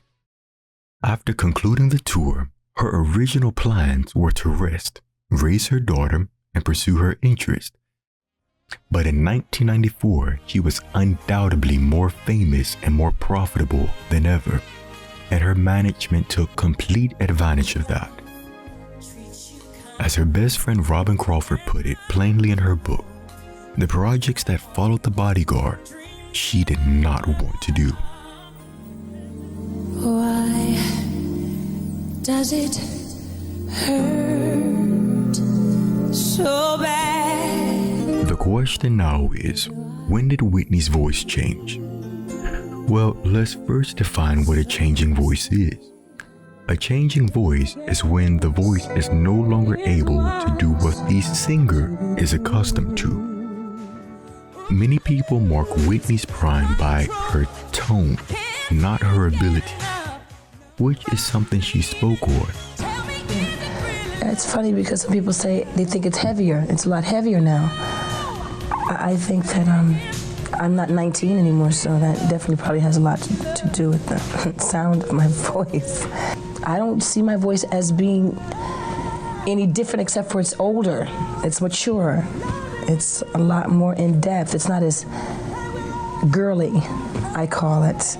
I had a very girly kind of voice, almost, to the point where sometimes, like when boys are growing up, at a certain point they have very high voices. Well, my voice was like a very male high voice, only I'm a female, and I kept going higher and higher.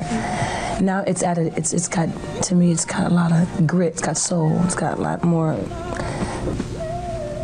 life on it.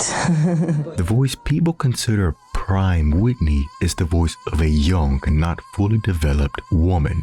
And by comparing herself to a young prepubescent male, she is also saying that any of her high notes she did have were mainly due to her youth, not her being a high voice.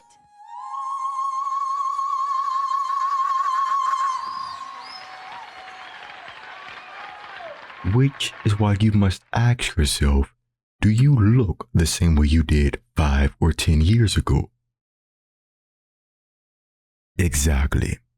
So why would you expect a 30-year-old woman to still look and sound 18? Many fans and critics also say that the Bodyguard tour is what changed her voice.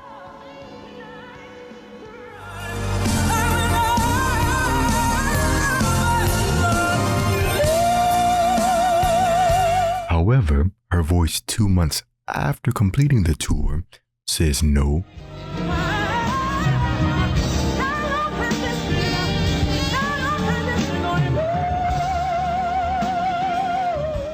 Six months after the tour, she performed This Day better than she did in the early 90s.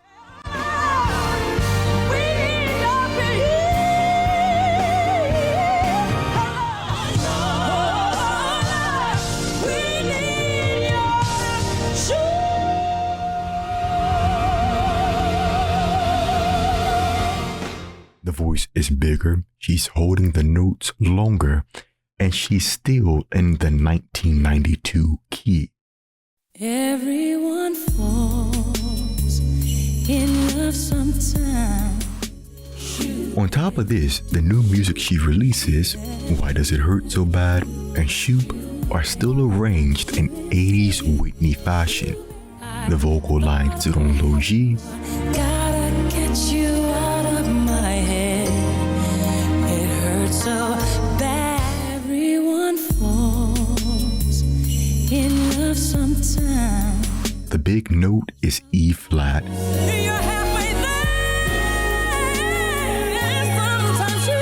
This means that the D flat, D area is still the best part of her voice. If Whitney can still sing big high Ds and D flats, she is considered to be at her best. And the song's writers even said, I was lucky to still get Whitney at her best.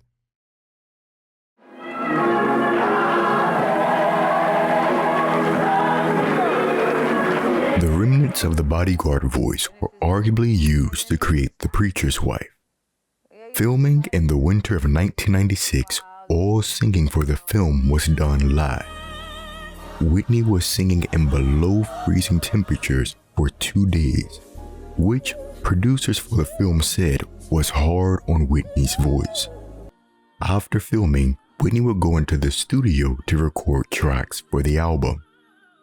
And it was said that Whitney could only last about 2 hours because the way she sang was hard on the vocal cords.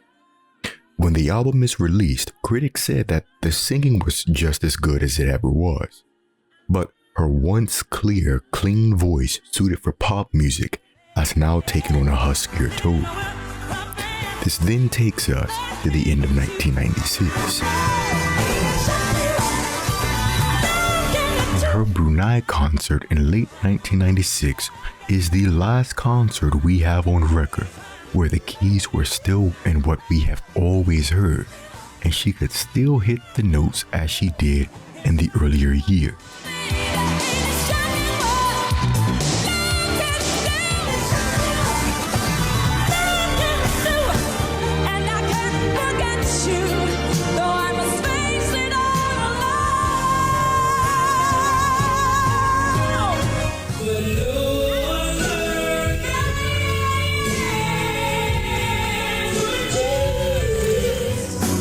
But no other man's gonna do. But the Brunei concert is also important because it is a strong chance that she is pregnant during this show. And then your cycle, my cycle is constantly changing, which is a nightmare for singers because of those hormonal shifts with swelling of the vocal cords, because everything gets, you get puffy or whatever it is. I always said like 2 days before my period drops, I feel like I'm slamming 2x4s together because everything is just so swollen and just filled with fluid. And so when you don't know when that cycle is going to happen, because maybe you've missed 2 months and now is it going to happen on the third month, even though you are still having the symptoms of having a cycle, meaning cramps, bloating, whatever it is, that blew my mind. I was like, well, I am losing my mind. What is happening? Where's my period? I know I'm not pregnant. Oh, please God, I don't want to be pregnant. The hormonal changes that occur during menstruation can cause some women to experience a temporary lowering of the voice. In a 1996 interview, Whitney mentions that she felt her voice drop and assumed it was due to her being on her period. However, when the voice didn't get higher again, she discovered she was pregnant. Whitney herself notes her voice changed in late 1996. So the first time we as an audience would hear it will be in 1997. In her book, My Life with Whitney Houston, Robin Crawford cites the classic Whitney concerts as the first time Whitney could not deliver in the way we were accustomed to.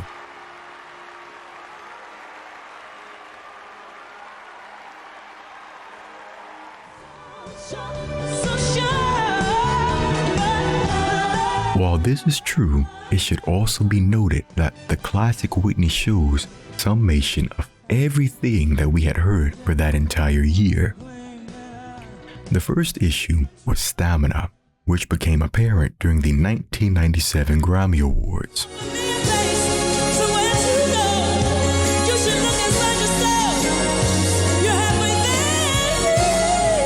Whitney was a singer of integrity. Whether it was a rehearsal or a performance, she always gave 100%.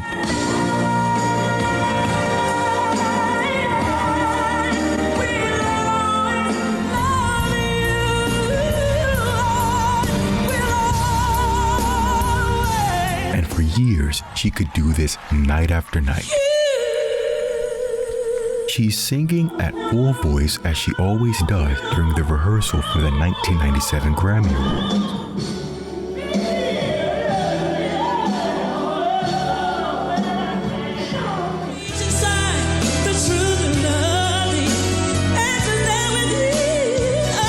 But when it was time to perform, she has no voice.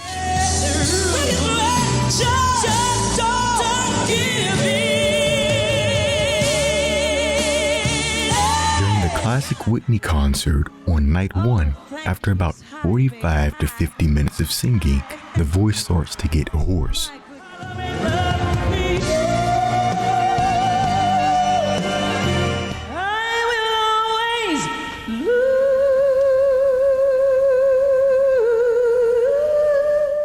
Hello. Oh, God bless you all. Oh, baby, thank you so much. If you walk in that door, I can't get up off my feet. I just been so blue. That's a killer song. Very simple, but just a killer song. I mean, thank you. God, thanks.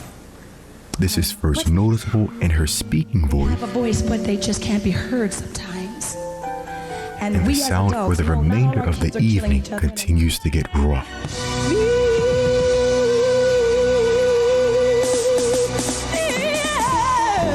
When she has to deliver the same show the following night, she makes a joke about having no voice. Friday, I think my voice is somewhere in one of these seats. I just gotta find out who's got it.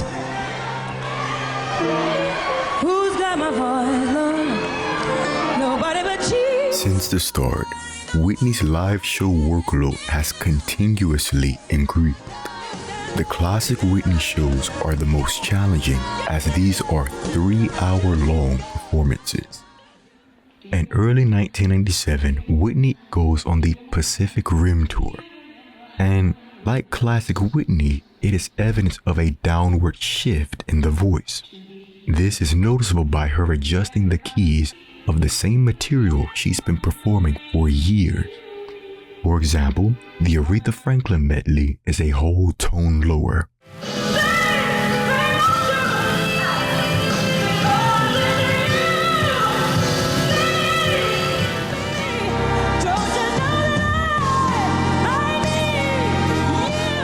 Greatest Love of All is now a full tone lower than the original.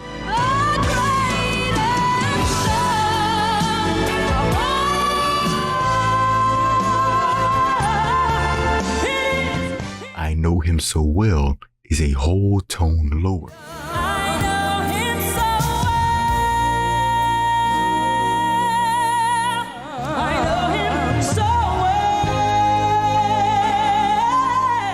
The voice shifting down is also evident in what has now become her money note. For years, all of her music was centered around her singing having a big D flat or D in the center of the voice.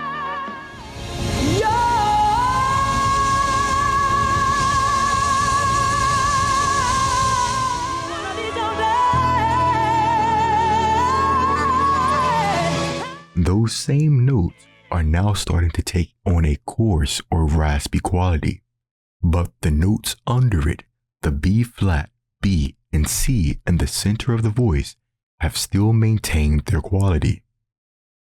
And also, you'll notice from 1997 onward, she's using less range on stage. She's keeping the singing firmly within low G and high F.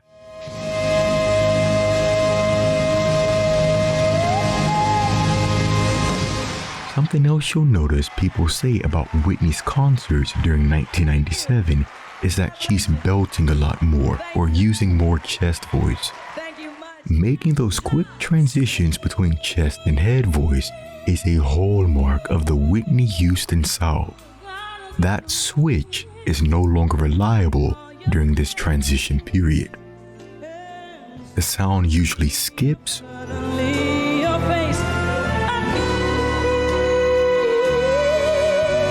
or stutters before it comes out.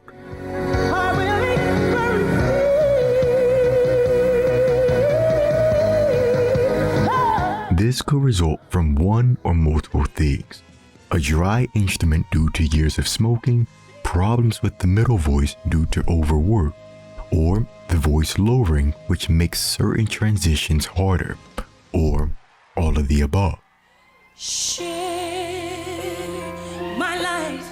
What makes Whitney Houston's songs so difficult is the management of breath to sustain long, clear lines of singing. But to just sing a beautiful line like a Whitney Houston, you know, that voice is just very exposed, and it exposes you. A lot of people don't like to be vulnerable, so you can cover up with all of that, you know, all of the glisten, the glitter, you know. The most significant change for Whitney during this era is the style in which she sings. There are even some people who refer to her singing around this time period as talk singing. Instead of singing straight lines,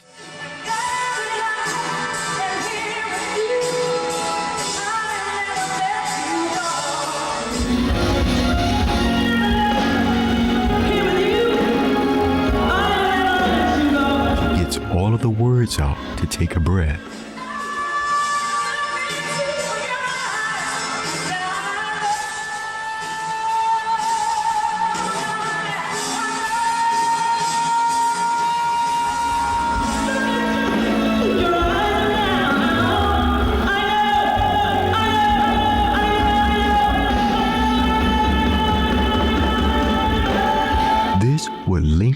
to the stamina and breathing issues related to overwork and cigarettes.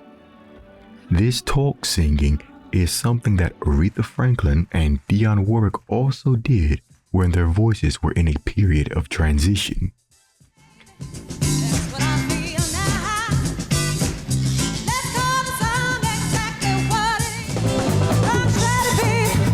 What I feel now. Let's go listen to what it is. What's most impressive about the classic Whitney concerts is that if the voice can't do what it is traditionally known for, she finds a way around it. And for her, that was wrong. Well, just to be clear, so you're saying that, you know, the use of runs and riffs and things can be used to cover up technique issues, or like... Yes. It could be used to cover up a lot of things. Yes. Now, unless it's being used for an expression, right? It's a part of the singing. It doesn't lead. It should not lead. A beautiful melody, a line is where it's at. And then you add pain. After years of work, the stamina is no longer where it needs to be. So instead of singing a line like this,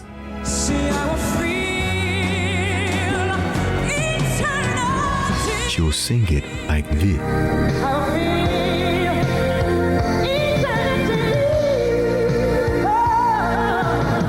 Instead of holding a note like this,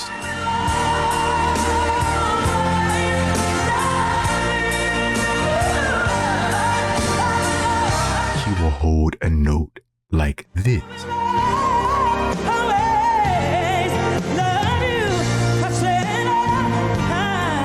Transition periods are uncomfortable for anyone. For Whitney and her fans, it was no different.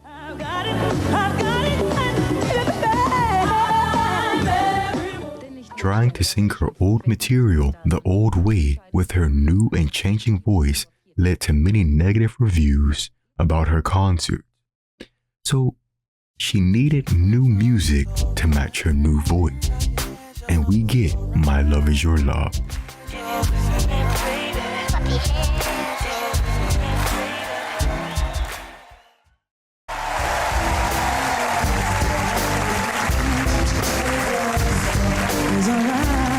The circumstances of how My Love Is Your Love came about are pretty fascinating.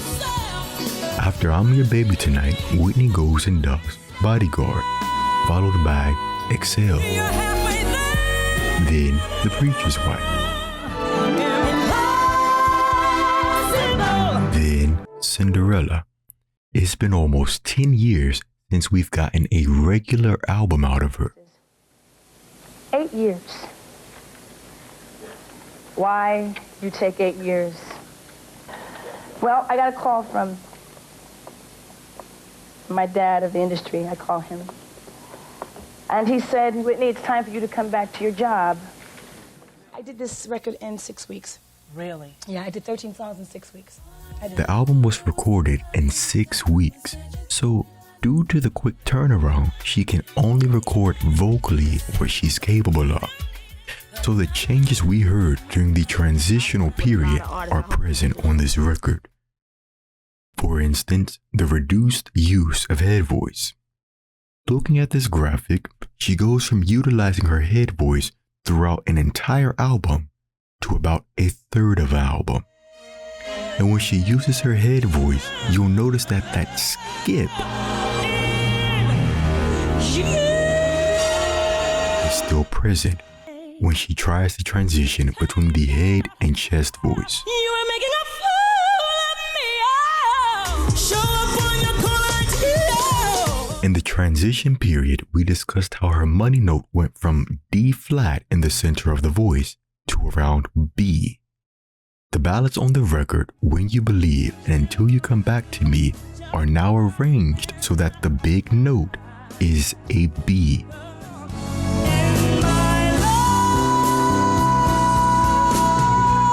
In the transition period, it was mentioned that Whitney was beginning to talk through songs and rely heavily on rock.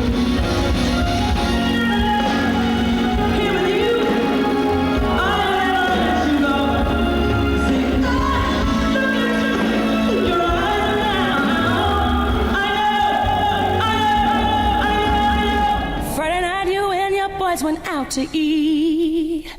The three hits from this album, My Love Is Your Love, Heartbreak Hotel, and It's Not Right, are primarily sung in a speech or conversation-like cadence. I lose my fame and fortune. Really don't. And she will add a run to embellish it. And I'm homeless on the street. Lord, Lord. My Love Is Your Love is considered one of her best albums and had critics saying, Whitney is back. Now, the record is great and you're getting rave reviews. Does it feel But good? Whitney wasn't doing anything different. So why was she being received so warmly again?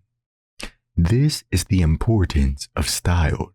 Of course, but I chose the young hot producers like Wyclef and Miss Missy Misdemeanor and Rodney Jerkins. I wanted to work with some of the newer generation of power. Right. So. During this time period, she's working with producers like Missy Elliott, who is also producing for singers like Gina Thompson and SWV. And around this time, Missy's vocal production is very distinctive. The verses are sung in a speech or talking-like pattern, and then the singer will go off into a run. It don't pay bills. There are more guys with more skills. Everything liability.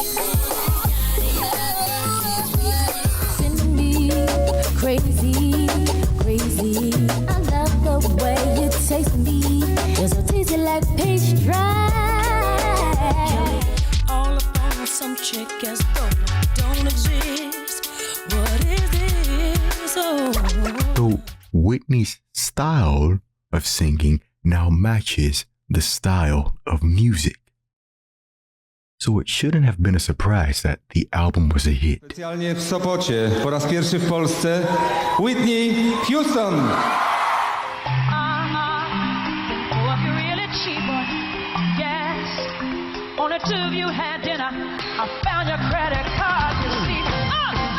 But like all of her albums in the past, she had to tour it. Before this tour began, she had just finished a European tour months prior and an Asian tour the year before. So what was the rush to get back on the road? Money. She had no money. How do you break sales, touring, and movie records and end up with no money? This girl is going to have nothing left by the time everyone gets through with her, said Whitney's accountant. I'll put it to you this way. We are the biggest selling female group ever, and we are broke as broke can be. We've seen this with so many artists, such as TLC and Toni Braxton. You work, but you're working for other people's profits. And those profits generally goes back to these artists' management and production companies. It's the first CD that's not really a soundtrack in like 8-9 years? Yeah, 8 years. 8 years. Yeah, they say it's my first recorded studio album in 8 years. And I always say, well, I did 3 soundtracks. I was singing. I don't know what they thought I was doing, but yeah, I was singing. And you were in a studio, weren't you? And I was in the studio. There you go. So what are they complaining about? I don't think they're complaining. No. I don't think anybody's unhappy over there at Arista. Yeah. With Whitney, it was no different. The issue was her company, Nippy Inc., headed by her parents and the employer of many of her family and friends. Right. How is it, to all of a sudden to become the boss of your own family, of your own father and mother in a way? Does it work like that, or are you still, the little girl sometimes? Sometimes, yeah, and sometimes they treat me as if I'm the little girl. I don't think that I'll ever go away. I am the baby of the family, but a lot of times I'm the oldest. My mama makes her own money. Why am I paying her bills? Said Whitney when she finally looked at her books. In A Song for You, Whitney's best friend Robin Crawford recounts the first time Whitney looked at her accounting records. She learned that she was paying people's salaries and also their bills. But not only was she paying their bills, she was also paying the bills of their families and friends. Oh, we have no money. Time to go on tour, said John Huston before sending Whitney on a 1997 tour. So why did Whitney's tours get more extensive throughout her career? Trust and believe, it was not because she wanted to sing more. It was because she did not know she was funding so many people's livelihoods. Houston rock Chicago. Soul diva Whitney Houston kicked off her world tour at the Airy Crown Theater in Chi-Town with a 20-song set. Like the Bodyguard tour, My Love Is Your Love was supposed to be a theater Whitney tour. made just a couple of costumes. But management greed turned it into a stadium tour with back-to-back-to-back dates. For example, in the middle of the touring run, in 7 days, she did 6 shows in 6 different cities, all in venues that set over 10,000 people. And remember, what did Tina Turner say about the physical demands of performing in a large stadium? Quietly. The big venues, what people don't realize, is such a sound, and the vocal cord is fighting against all of that electric sound and speakers. You can't sing. I'm playing drums behind her, right? And I'm sitting and I'm watching her, and I'm watching the muscles in her back and her everything just expand. Like she's like a doggone bodybuilder. The My Love Is Your Love tour demonstrates just how physical singing is. The type of singing Whitney likes to do requires a strong body. This tour also demonstrates just how much weaker Whitney's body has gotten over the years. This is most noticeable in how her singing posture has declined. When singing, you want to stand as straight and as tall as possible to keep the body in alignment so that nothing gets in the way of producing the sound. If you watch her as a younger singer, the posture is perfect. If you watch her on the My Love tour, you often see her singing with her shoulders slumped forward. And she will straighten up or correct the posture if she has to go for a high note. Oh, yes,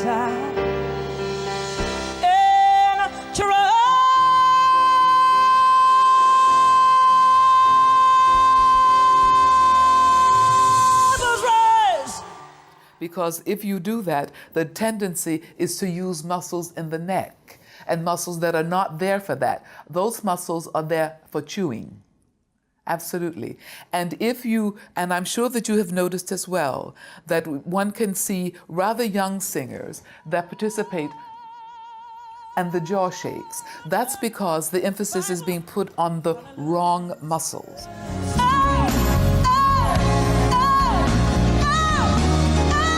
Also, looking at the neck, jaw, and facial muscles, you'll notice a lot of movement and tension.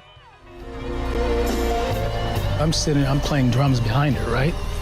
And I'm sitting and I'm watching her, and I'm watching the muscles in her back and her everything just expand like that. You know, she's like a doggone bodybuilder. But because her body has gotten weaker as a result of drugs and overwork, when Whitney looks exhausted, it's because she is. She is using every muscle in her body to give a performance.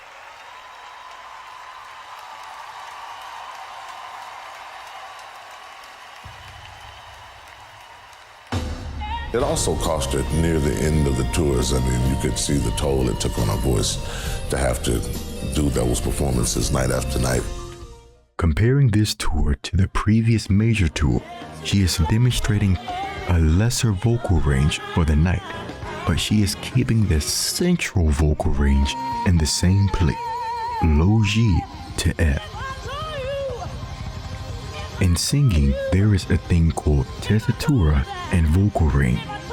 Vocal range is every note that you can sing. Tessitura is where you do most of your singing and where you sound your best. At any point in Whitney's career, a tessitura, or where she did her most singing, was low G to high F. And as her voice changes, she's bringing the entire vocal range she displays closer and closer inside of these boundaries. Whitney knew where she sounded her best, and she stayed there. The most significant change now is how comfortable she is within these boundaries. In the 80s, we would get more E's and F's.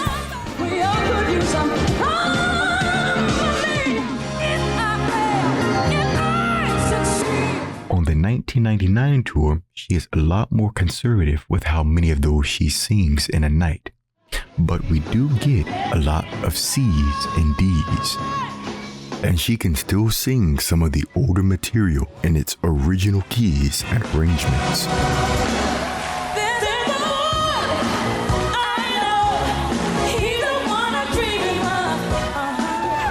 The 4,000 fans were just as impressed, giving Whitney a 5-minute standing ovation. I love Whitney!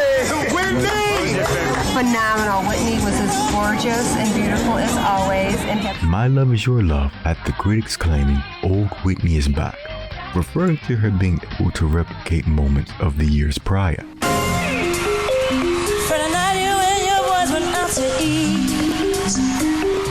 With all of its praise, this tour will mark the end of her American touring career, and this can be linked to rumors concerning her drug use. Whitney's drug use can best be understood if put on a timeline. In her book, Cissy says Whitney would get in trouble as a little girl for stealing cigarettes out of her purse. So she has smoked cigarettes longer than she has done drugs. It's been reported that she started using cocaine at age 14. She's gracing magazine covers at 16. She's introduced to the public as a singer at 19. She has been on substances as long as she has been in the public eye. Before the Bodyguard was very light. After the Bodyguard, it started getting heavy. Whitney marks the Bodyguard tour as when her drug use increases. After the Bodyguard tour, there's a string of projects that Whitney does not want to do.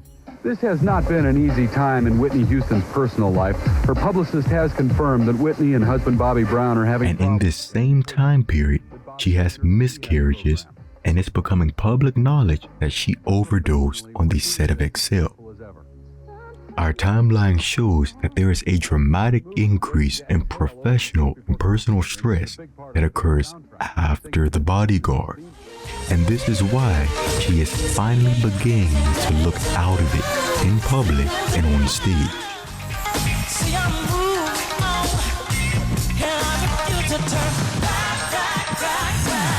Many fans ask, what happened to Whitney's voice after 1999? When would you say a woman's vocal prime is? 40-ish up until 56, 57, something like that. It could be a little earlier, later, depending on how much abuse your throat's taken. Let's be real. How many performances you have when you're through. You get about 15 to 25 years of high level, high quality singing. How many of those years you get depends upon how much you work and your lifestyle. How you treated your voice in your 30s will show up in your 50s. You know, what the kind of lifestyle that you live will start to show. And that clock starts ticking when the major career begins. We don't talk about the transitions in women between 18 and 21, 24, 26, or 27 and 28 is a big year, because then you go through your next transition between that up into 32. And then 32, you have your another shift for the next couple of years to where the voice fills out and does whatever it's going to do, and then you land in your 40s. And then there's another vocal shift in your early 40s into your mid 40s. And, then you're getting into your prime, right? There's all of these steps. Considering how a woman's voice and body develops, the Bodyguard voice could have lasted Whitney well into her 40s and into her early 50s. And then we would get the voice we hear during My Love Is Your Love.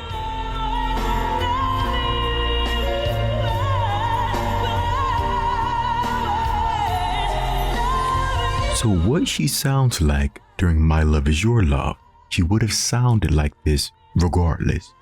But her lifestyle and the amount of singing she did sped up the voice's aging process. If we compare Whitney's voice to a car, the average lifespan of a car is 15 years or 200,000 miles. You can get up to 25 years or 300,000 miles out of the car if you take great care of it. Many people also mention that a car will run perfectly before it gives out. That's the My Love Is Your Love tour. 1999 marks the 15th year of non-stop touring and singing. As much as fans and critics want to put all the blame on drugs, the simple answer is, by this point, she had used up all of her years of good singing. Whitney Houston. And we hear early signs of the voice entering a state of inconsistency in the performances that immediately follow the end of the tour.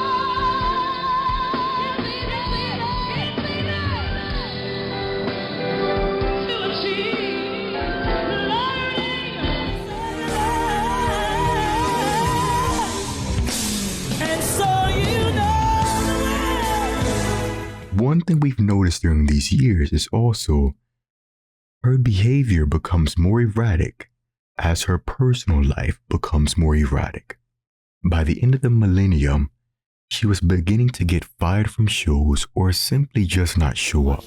By the end of the second rehearsal, either she didn't know the lyrics to one of the songs, or she started to sing the wrong song, or she felt discombobulated, as one report says, and it just seemed like she couldn't go on.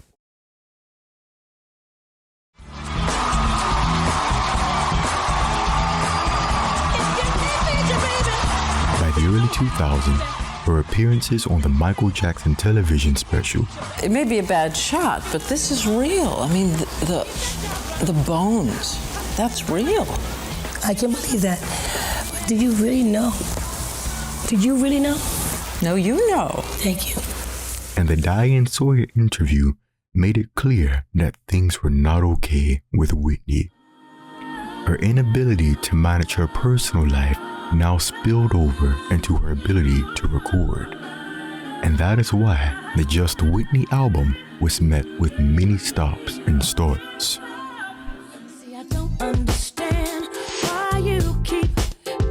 The Just Whitney album is the record that puts Whitney's personal and professional troubles, past, present, and future, into context. It is the first record delivered under her new record-breaking $100 million deal with Arista Records. According to the LA Times, Whitney was set to release 8 albums under the new contract. However, she still owed Arista Records 5 albums under the contract she signed back in 1983.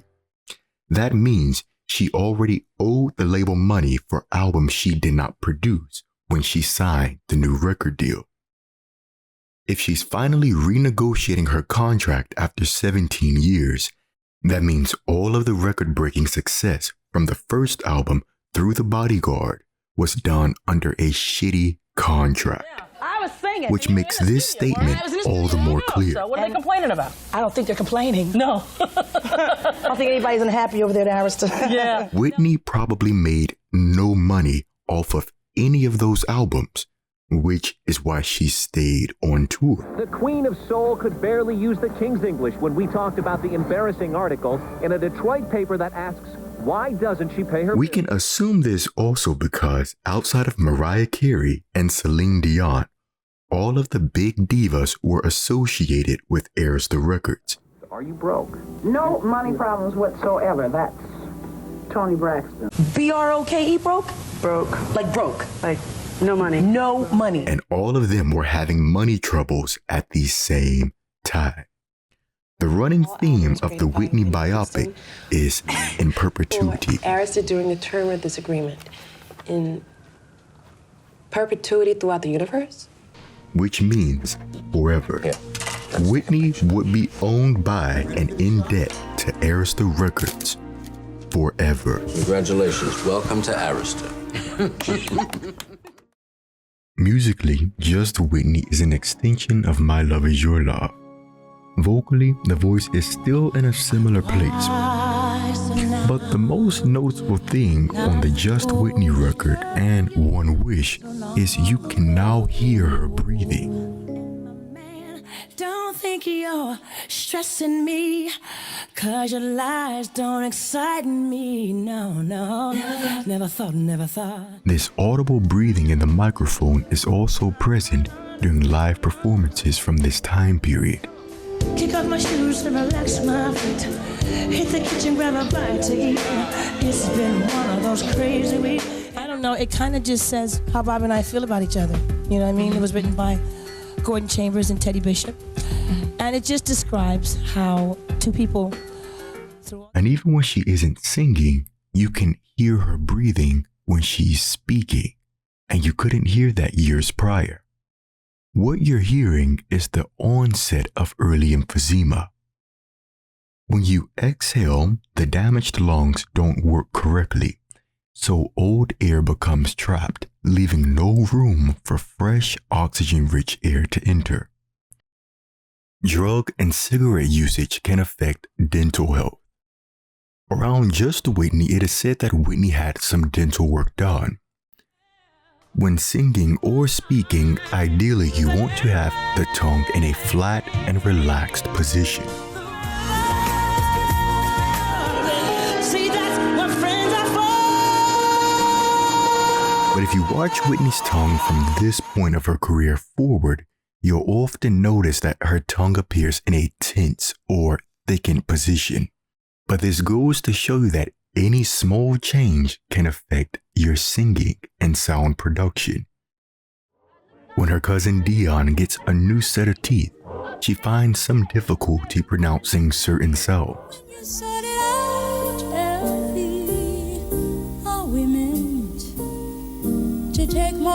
And on the other hand, her other cousin, Leontine Price, delayed closing her gap because it would affect her ability to sing.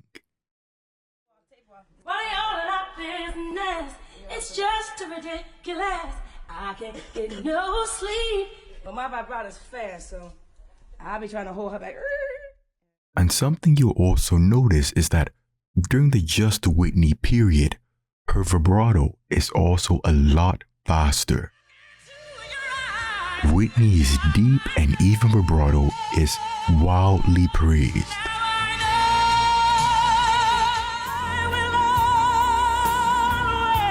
As the years progressed, you'll notice that the vibrato transitioned from an even deep sound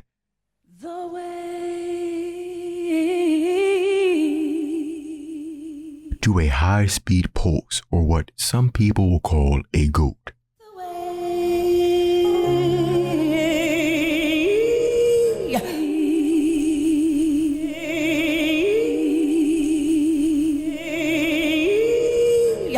Vibrato speed is connected to your support and your breathing.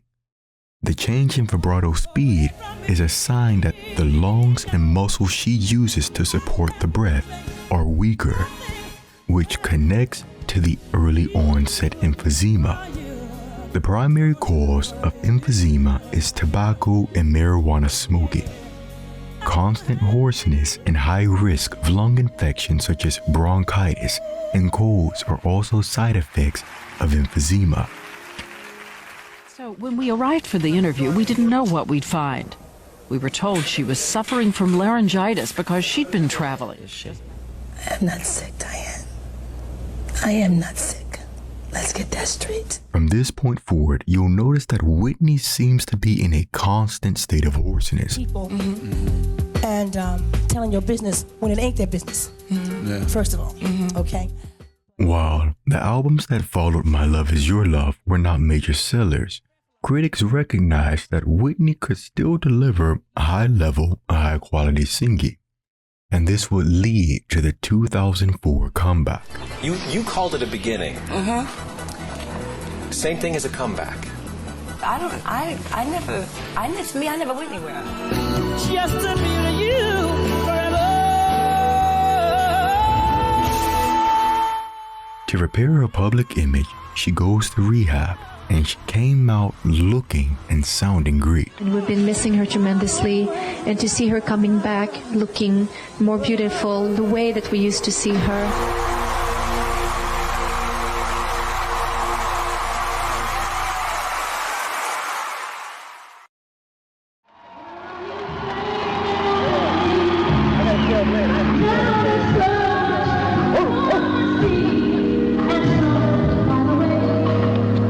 Take all of this improvement on a regional tour in Europe and Asia to positive reviews.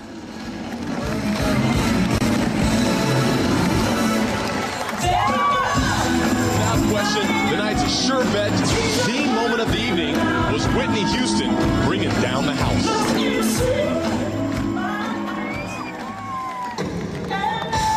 People out there want Whitney Houston. She's crossed into that national treasure. That is such a blessing. Area. Yeah. Did you feel that? I felt that.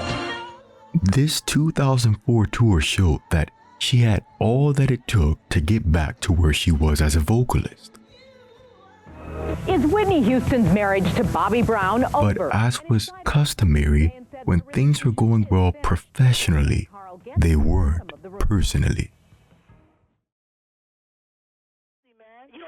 Do. Like you said, you never met me, you don't know me, you ain't been in my house, you don't live with me, you don't sleep with me, you don't do shit with me, but talk about it. Coupled with the loss of losing her father, she'd have more public missteps, such as her Wendy Williams interview and her appearance on the reality show Being Bobby Brown. That's American.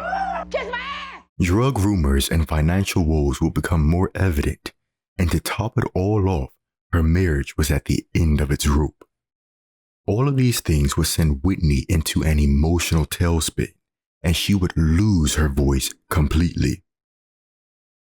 I understand you met Whitney Houston back in 2004 after being introduced by Stevie Wonder and began working with her. What kind of a shape was her voice in back then? When I went to see her in Atlanta, her voice was in a horrible condition. I mean, her speaking voice and her singing voice were both hoarse. She had about one audible tone in her lower register. I was horrified. When voice teacher Gary Katona finds her, she is what voice pedagogues describe as a non-functional voice. The medical term for this would be functional dysphonia, meaning the physical structure of the voice box is fine, but the voice quality is so poor that sounds cannot be produced. An example of this would be one of Whitney's rare public appearances at the BET Awards. Okay. Good job, baby. Awesome. And what do you think about being part of this celebration? Hypnotized by his melodies and mesmerized by his sound. I know my brother Luther. I know you're listening. Functional dysphonia is treatable with voice therapy. Her voice began recovering very quickly from vocal exercising, so that told me a great deal. A lot of her injury was superficial, or else her voice would not have returned as quickly as it did.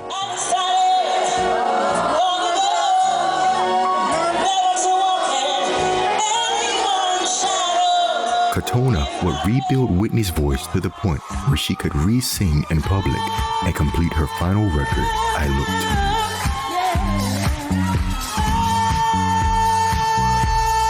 What's so exciting to me is that Whitney has so much goodwill in the room. There are so many people, myself included, who are pulling for her, who know that this time she is ready. I Look to You put Whitney back on top, and it looked like she finally had everything together after years of struggling. It can be implied that Whitney herself believed this as well. Her body language at the start of this era is reminiscent of the golden years. Big movements, big vocals, and even bigger applause.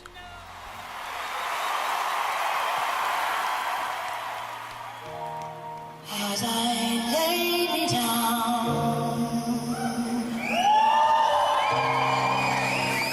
heaven hear me now. I feel lost without a cause. At the time of its release, and still today, fans and critics are split on Whitney's voice during this period. The two common critiques are the raspiness and the deepening of the voice. But did the voice deepen as much as fans and critics like to imply?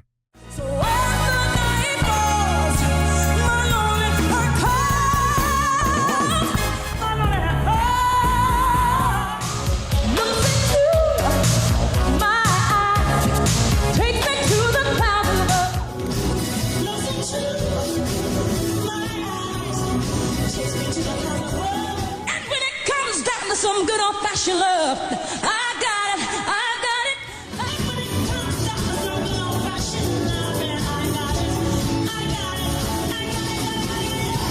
Hearing the keys of songs consistent across her career, the entire voice has dropped about a tone, but it hasn't deepened much, if any, since 1997, as referenced by her still being able to sing all the music post-1997 in its original key.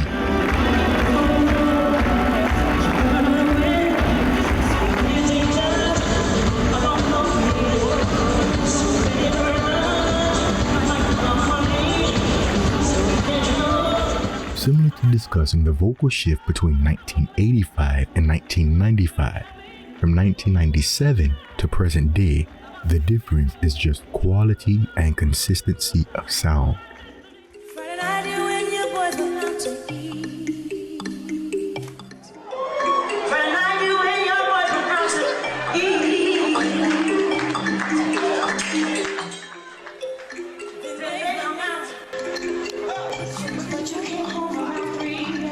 In conversation with Whitney fans, her late career vocal coach, Gary Katona, mentions very important notes in her vocal range. Her best belt was a C. Her highest comfortable belt was a E, F, and she had access to a high C.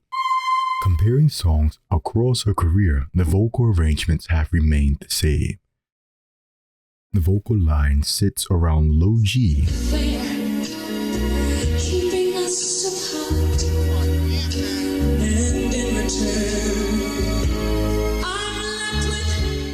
I would only be in your way as I lay me down. Heaven, hear me now. The good note is right in the center of her voice between B flat and D flat.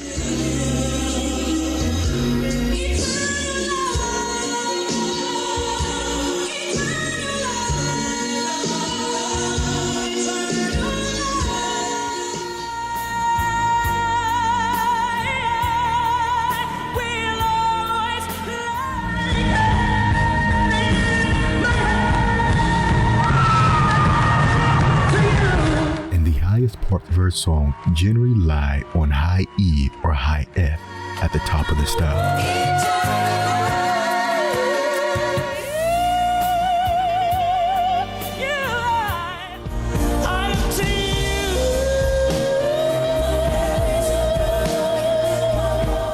Eternal Love, I Will Always Love You, and I Look to You have the same musical structure and arrangement. The major difference between late career and early career Whitney is quality and consistency of sound.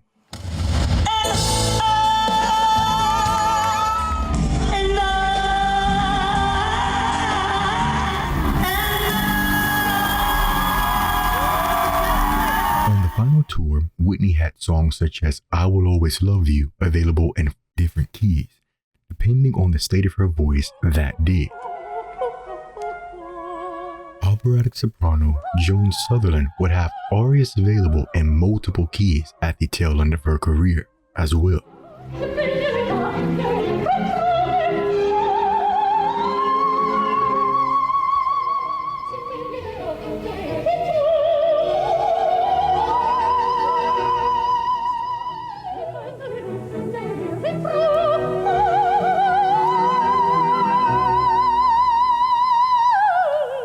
Vocal inconsistency is a part of the aging process. However, the fact that Whitney was doing this at 45 and Joan Sutherland did not start doing this until her 60s should show how quickly Whitney's instrument aged due to overwork and her lifestyle choices. Just life. It changes you. It changes your everything. How you treated your voice in your 30s will show up in your 50s. Whitney Houston's opening concert in her long-awaited Australian tour fell flat last night. A change in the quality of one's voice or body is inevitable in anyone's life. So why were people saying that Whitney could no longer sing? This goes back to what we have consistently seen about her career, the things people praise her for will be the same reasons they criticize her. Yeah, you know the world is hungry for living bread. We established very early on that Whitney's vocal technique is rooted in the tradition of old school gospel. Everything Whitney does and is known for is possible because she sings with an open throat throughout her entire reign. Keeping the throat open also means singing closer to where the vocal damage occurred.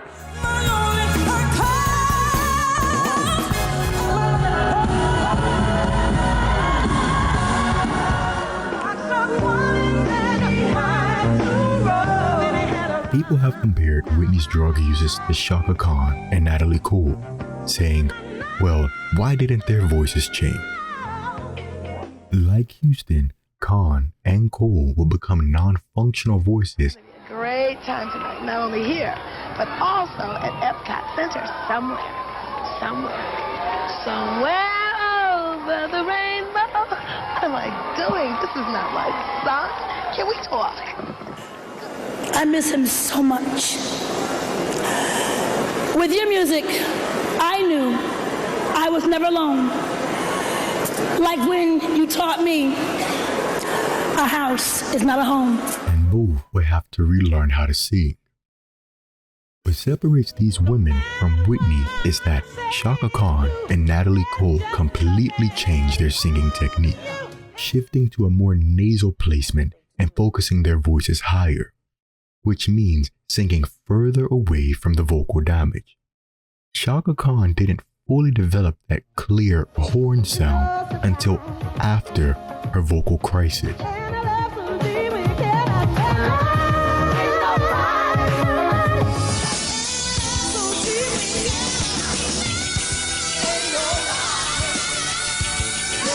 If these women had attempted to sing with an open throat as they did earlier in their careers, it would not have sounded too different from Whitney. I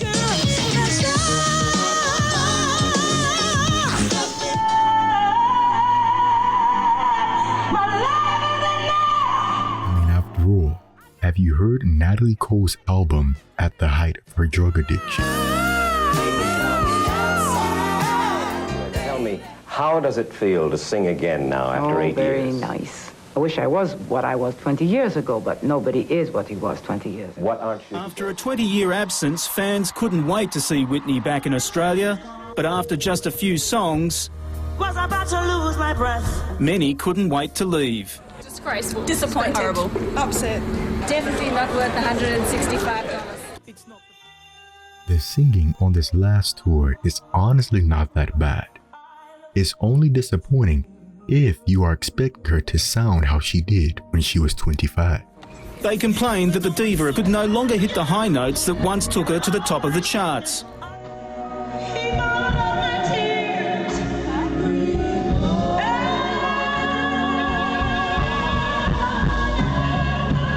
However, if you listen with the understanding that this is a woman who has overcome drug addiction and spousal, familial, and professional abuse, you might appreciate these performances more.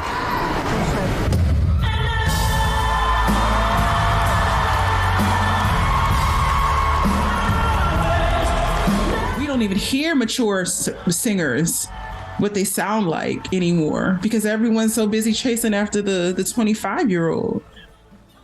We don't even get to know what a mature voice really should sound like, could sound like, or what that career shift is from one role to the next role to the next. You know, like, ain't nobody talking about that stuff, but we should be talking about that stuff. Whitney isn't really doing anything different in these last years. But what the I Look to You era demonstrates is that fans prefer her voice based on their own personal sound quality preference. Fans of the 80s voice like a more youthful quality of sound. Bodyguard fans tend to favor a more dramatic sound and style of singing, while fans of her late 90s voice generally enjoy the quality of a mature woman. Fans and and critics appreciated Whitney's entire musical output beyond her 80s classics. And if much of the praise about her singing and her voice did not revolve around the purity of her tone, fans and critics may have been more forgiving towards her raspy and aged voice.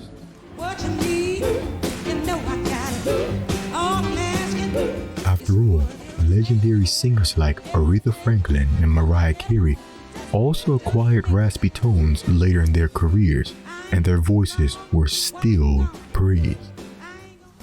Whitney Houston's I Look to You era was honestly an attempt to reinvent herself as a vocalist. She was trying new and different things, such as adding hip-hop into her ad-libs. But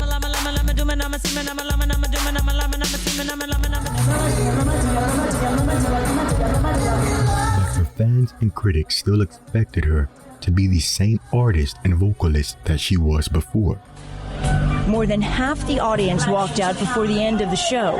Fans thought Houston talked too much. Music critics said the once pitch-perfect diva shouldn't have sung anything at all. And that is the problem with the final tour. This is her average vocal range for an evening on the last tour. Comparing this to the 1988 tour, the voice still has about the same limitations. And as we've seen, the music arrangements have stayed the same. Quality and consistency issues aside, the voice is still the same voice, but the woman using the voice has changed. Her voice began recovering very quickly from vocal exercising, so that told me a great deal. A lot of her injury was superficial, or else her voice would not have returned as quickly as it did. Whitney's vocal coach said that much of her vocal damage was actually superficial or mental. How do I say this? Also having the support system, the team of people who you have around you to help you, because it's not always physical. A lot of it is mental. That's why I said life stuff, learning how to navigate through the changes mentally when you just can't hit that note anymore. You just can't do those things. As much as singing is physical, it is also mental. After The Bodyguard, there's a big switch in the music Whitney sings. Songs like Why Does It Hurt So Bad? It's Not Right, But It's Okay. Try It On My Own and I Look to You are all about a woman going through and trying to overcome. My mother always told me, you can't sing anything that you don't feel or it will never come across. I read that quote. That's a great quote. Yeah. I don't have to take off my clothes. I don't have to, shake my booty. I can still sing. Praise God. And nobody complains about how she sings the 90s and 2000s music on this last tour. She's going to have to make a mental change. She's going to want to be a mature woman singing reflective songs. So the music she does sing well and identifies with, nobody wants to hear it. I'm not invincible. I'm human. And as life goes through its changes, so will you. I try to resist being last on your list.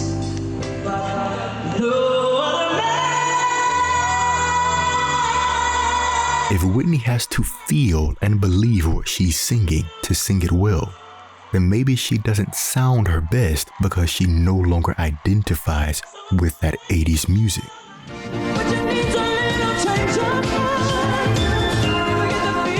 If anything has been obvious from Whitney's career, a great deal of personal and professional stress can be linked back to the tours. During the 88 tour, she begins working to fund everyone's livelihoods. On the 91 tour, she tears the vocal cord. The 94 tour starts the beginning of severe drug addiction. The 97 and 98 tours are money grabs. The 99 tour, she begins to unravel. So, what we see on the 2009 tour was bound to happen.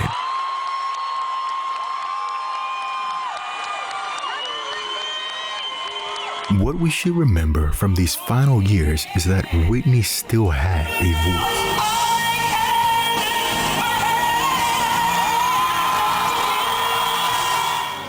If she felt good, she could turn the clock back to 1999.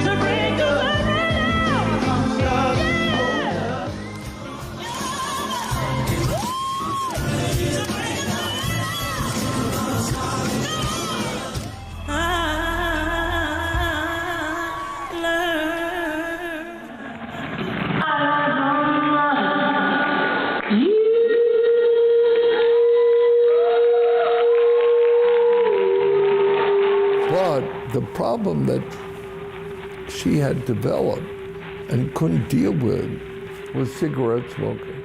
And that's what led to the very personal conversation I had with her the week that she died, where she finally, in my bungalow, said to me, I am committed to cutting out cigarettes. And if she did indeed follow through on her plans of living a healthier lifestyle, how far back would that clock have gone? The only question that remains is, were we robbed of a true return of the voice? Thanks for watching. I hope you learned something. Until next time. To support this channel and continuing to provide quality and accessible music education programming, please consider donating to the links in the description or in the pinned comment. Thank you.